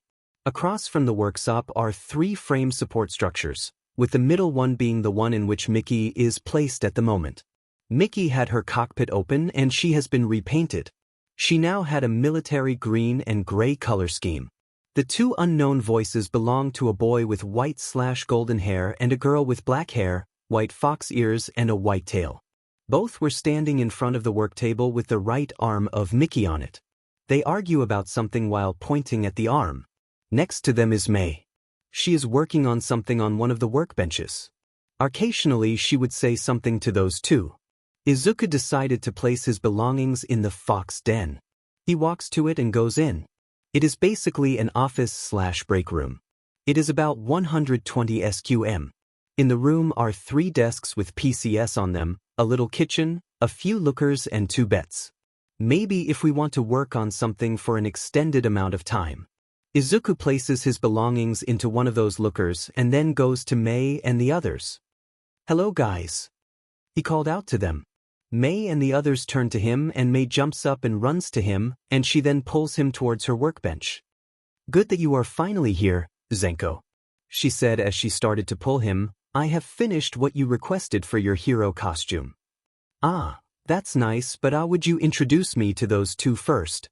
Izuku asks as he points at the boy and the girl that just stare at May. Oh, those are Tool Boy and Fox Girl," she said. This made the 2 a little bit angry at May and Izuku just sighs at her antics. "Please don't be mad at her." Izuku began with an apologetic look. "She is very bad with names and if you don't have an impact on her she will never remember your name. My name is Izuku Midoriya but please call me Zenko. I helped her to build Mickey," Izuku says as he points to the middle support frame. Their eyes widen as they look between Mickey and Izuku. The boy regains his cool first. "Hello Zenko, my humble name is Ebisu." The boy started. "I was named after the old fortune god from Japanese mythology," he told Izuku, making him nod. Ebisu is a wide-build boy. He is 180 centimeters tall and his eyes are brown. His hair is white with gold streaks bound into a ponytail. His clothing consists of a green overall, black shoes and black fingerless gloves. My name is Kumiho Moriyama," the girl began with a little stumbling. "It is nice to meet you, Zenko-sama," she said as she bowed her head to Izuku. This made him uncomfortable. Kumiho is a half-Korean, slim-build girl and she is 163 centimeters tall. She has heterochromia and her iris has different colors. The right eye is black/green and the left one is gold/red. Her long hair is black with white spots around her fox ears that are also snow white. Her tail is also white but it has an ink black tip. She also has slit pupils because of her quirk. Please stop bowing and just call me Zenko," Izuku said with a smile while he flared his hands in front of him. "It is nice to meet you Ebisu-san, Moriyama-san," he said. He then turned to Kumiho again. "Why did you call me Sama?" "WL because of your aura, Zenko-ese," she said, cutting herself off and correcting herself. "What aura do you mean?" May asked. "I know he is special in some way but I don't feel an aura around him," she said, making Ebisu agree with her. He also didn't feel anything special around him. "You don't feel this aura he is giving off?" she asked, very confused at that. "No, we don't feel anything," Ebisu clarified again for her. "How does it feel?" he asked. That is hard to say. Maybe a combination of warmth, P-power and maybe divine," she said, but the divine part sounded like a question. This confused Ebisu but May and Izuku peeked up at that. Mia also was listening with interest. "Awani-san, do you know something about this?" Izuku asked her in his thoughts. "Sadly no," she told him. "So, I don't know why she feels something around you but guessing from the fact that the mechanic nut and fortune god doesn't feel anything I would say it is in connection to mutation quirks. And I am bold and say that it must be an animal mutation quirk to feel anything," she told him. We could confirm this by asking Rumi and maybe Tokoyami-sen, has this ever happened to you?" He asked her. Well, I don't think so. I never meet anyone with an animal mutation quirk. What about Joragumo? That's different. We were close friends, but I was weaker back then. Okay, thanks for the info, Nei-san. Hump no problem. Izuku could hear the smug look on her face, but he decided to ignore it. Maybe she feels something special and you too docent because of her quirk. Izuku told them the theory. But let's concentrate on outer things. I will ask a few classmates tomorrow. Aha, that sounds like a plan. Mei said. Then how about we talk about what we can do and then make something? Izuku asked. Ebisu and Mei nodded while Kumiho gave a thumbs up. Well, I have some experience in bionics, robotics, and human anatomy. Kumiho said. This surprised the others. I made artificial legs for Ectoplasma Sensei and got accepted into UA. She said, now less shy around the others. That could be useful. We could develop Mickey further with your wisdom about bionics and robotics. Mei declared, while Izuku nodded in agreement. Ah well, Ebisu began, I am skilled with programming and mechatronics as well as robotics like Moriyama-san. He told them, so you can help me to program the user interface. That's good, I am the only one at the moment that knows how to start Mickey. The interfaces plainly said, garbage, but she worked and that's all I cared for at that moment. Izuku told them, surprising even Mei. So, that's why I couldn't get her running. Mei asked. Well yeah, after the start you must manually start a few programs to get her to move. Oh, and I may or may not have many folders with wrong designations, Izuku said, but don't worry, I will try to fix everything now that we are at UA before the end of the week. He explained, making Mei stare at him. She really liked him, but she also wanted to pilot a mech. You are an idiot, Zenko. The three declared at the same time. They then talked a bit about Mickey's arm, and Kumiho had a few ideas regarding it because of her knowledge of artificial limbs and bionics. Mei said that she should draw a blueprint for the arm.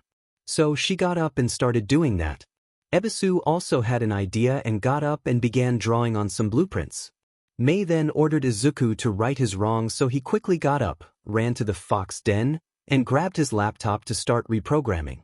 He heard snickering from Ebisu and Kumiho, but Mei quickly shot them down. She then went back to her workbench to finish the baby for Izuku.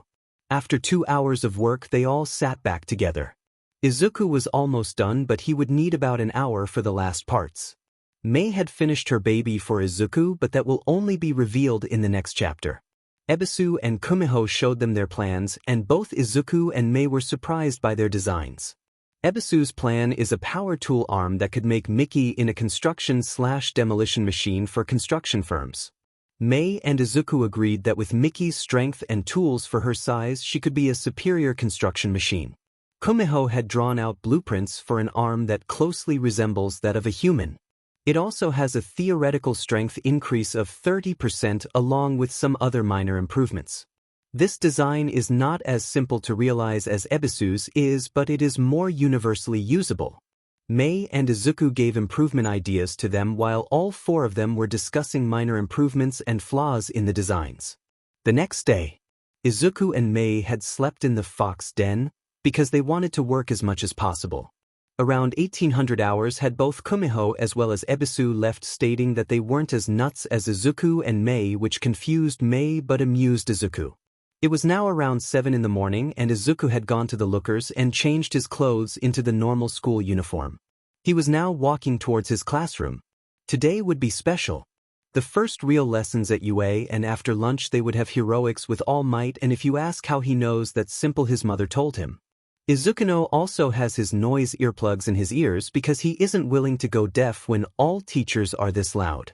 The earplugs worked so that they simply silenced a sound if it gets too loud for Izuku's sensitive ears. After he and everyone else got into class, Oboro got in. He was wearing the same clothes as yesterday. Okay, so today I want each of you to introduce themselves to your classmates, and after that you will choose a class representative and his or her vice. Oboro explains. Okay, we will go one lane from front to back and then begin at the front for the next lane. Everyone understood? He asked. Getting a yes, he continued. Okay, then please go first, Yuga Aoyama. Merci beaucoup mon ami, my name is Yuga Aoyama, I am 15 years old. He told them with a French accent. Aoyama is a 168 centimeters tall, slim-built young man with a rather feminine face. His hair is long, blonde and worn, flattened down around the majority of his head, spiked and sticking out to the sides at the bottom of it, with a side fringe that curves upwards a little before it does down. His eyes are bright indigo with long eyelashes. He is also constantly twinkling as he speaks. My quirk is called Narval Laser. It lets me shoot and fume laser from my belly button. Ravi de vous rencontrer. He finishes and sets down. The girl behind him got up. Hello everyone, my name is Mina Ishido and I am 15 years old. She started with a high-energy voice and a bright smile. My quirk is called Acid. It lets me generate, as the name implies, acid from my skin, but I can regulate how strong the acid is. She then smiles and sets down again. The girl behind her got up. Hello everyone, Karo. My name is Tsuyu Ajui, please call me Tsuyu. She started with a neutral voice and put her right index finger to her mouth. Tsuyu is, with 150 centimeters, a fun-sized girl. Of a relatively slender build and has notably large hands. Her appearance is rather frog-like. She has a very wide mouth, which dips down a little in the middle just like that of a common frog. Her hair is a dark sea green color and is very long, reaching all the way to her waist with the ends tied together at the bottom in a large bow of hair. She has 2 shoulder-length clumps framing her face. My quirk is called Frog and it does what the name implies, Karo. I'm happy to know you all. She finished and sat down as well. Ida sits behind her and gets up in a robotic manner. Hello classmates, my name is Tenji Ida and it is a pleasure to meet you. He began while chopping in the air with his arms in a serious voice. Tenya is a 179 tall and muscular young man with a wide frame. He has short dark blue hair, flattened neatly down. He also wears glasses with rectangular lenses and gives a rectangular aura off. My quirk is called Engine, and as some of you may have seen yesterday, it gives me engines in my calves. I hope I get to know you all and that we will all become great heroes. He finishes and sets down. The girl behind him gets up. Hello everyone, she said as she waved at them, giving off a very friendly aura. My name is Achiko Uraraka and my quirk is called Zero Gravity. It allows me to cancel the gravity of objects I touch. She says, and to demonstrate torches one of her pencils and lets it float before her. Achiko is a not as fun-sized girl as Tsuyu with 156 centimeters. She has a slender yet curvaceous figure. Shoulder length and about the same color as her eyes. Her hair is bobbed and curved inwards at the ends, 2 longer clumps taking the same shape on either side of her face. She then puts her hands together and releases the pencil. I hope to get to know you all well and that we all can become friends. She finishes as she sets down. With her finished, the boy at the first row of the second lane starts up. Hello everyone, my name is Mashareo Ojiro. He began in a clam voice. My quirk is called Tail, and it gives me this tail. He then pulls his tail up and waves with it at the others. Hey ho, I am Denki Kaminari and my quirk is called Electrification. It gives me the ability to generate electricity from my body. Denki told them with energy in his voice. Haha, Ijiro Kirishima is my manly name and my quirk is called Hardening. It lets me turns my skin and interior stone hard. Ijiro told them in his high-energy voice. Hee, Tetsu is my steel-hard name. My quirk is called Steel, and it turns me into steel. It is basically the same as Ijiro's quirk. Tetsu told them in the same high-energy voice as Ijiro.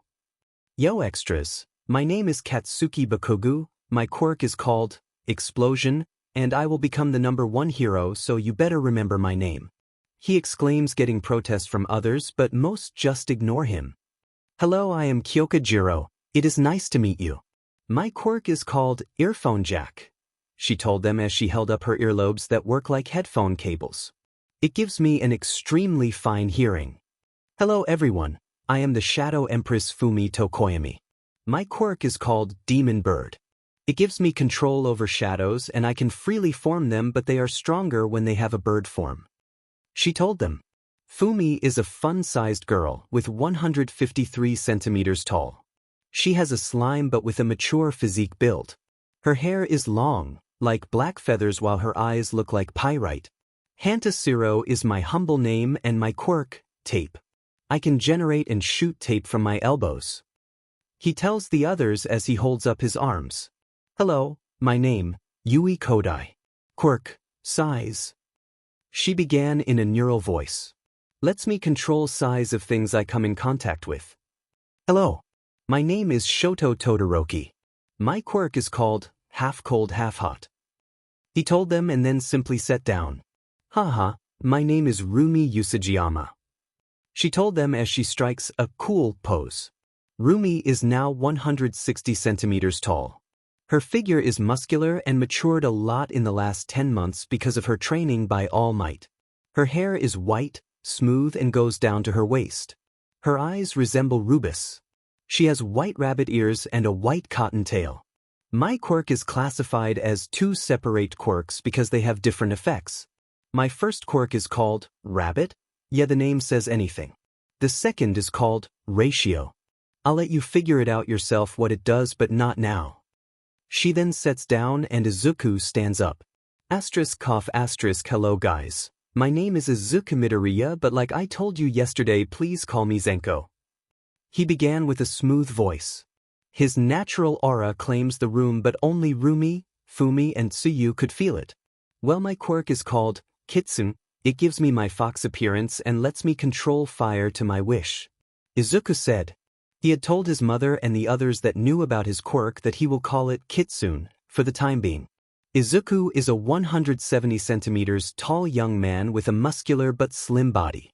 He had grown his hair out. It reaches now down to his shoulder blades, but he had bound it into a low ponytail.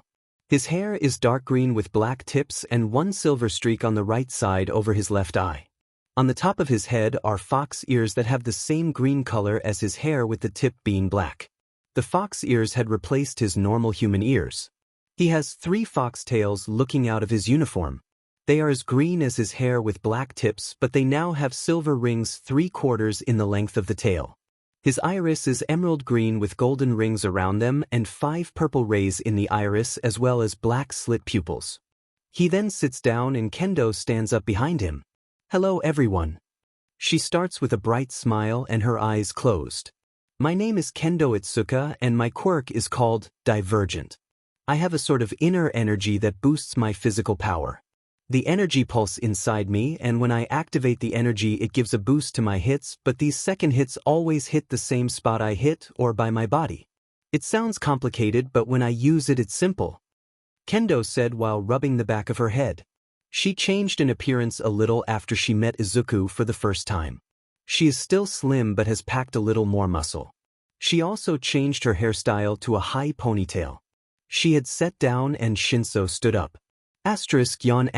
*Yo. My name is Hitoshi Shinso. He began in a smooth but tired voice. My quirk is called brainwashing, and it lets me control others when they respond to me.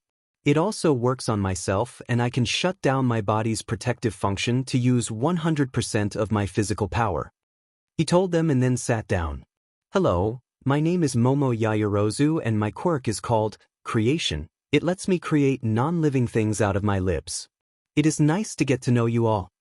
She said and then sat down. Okay, thanks for the introductions everyone. Like I said yesterday, I am your homeroom teacher Oboro Shirakumo, but please call me Oboro-sensei. I will also teach heroics. But your first real lesson is with Press and Mike, English. He said as he opened the door. Mike came in and he got out of the room. He then closed the door behind him as the first lesson began. Thank you for joining us on this journey through What If Immortal Deku Became Kitsune? We hope you found it as captivating as we did. A big thank you to Dragon Gam 3 for creating such an engaging story. Don't forget to visit their profile on fanfiction.net for more fantastic works. The link is in the description below.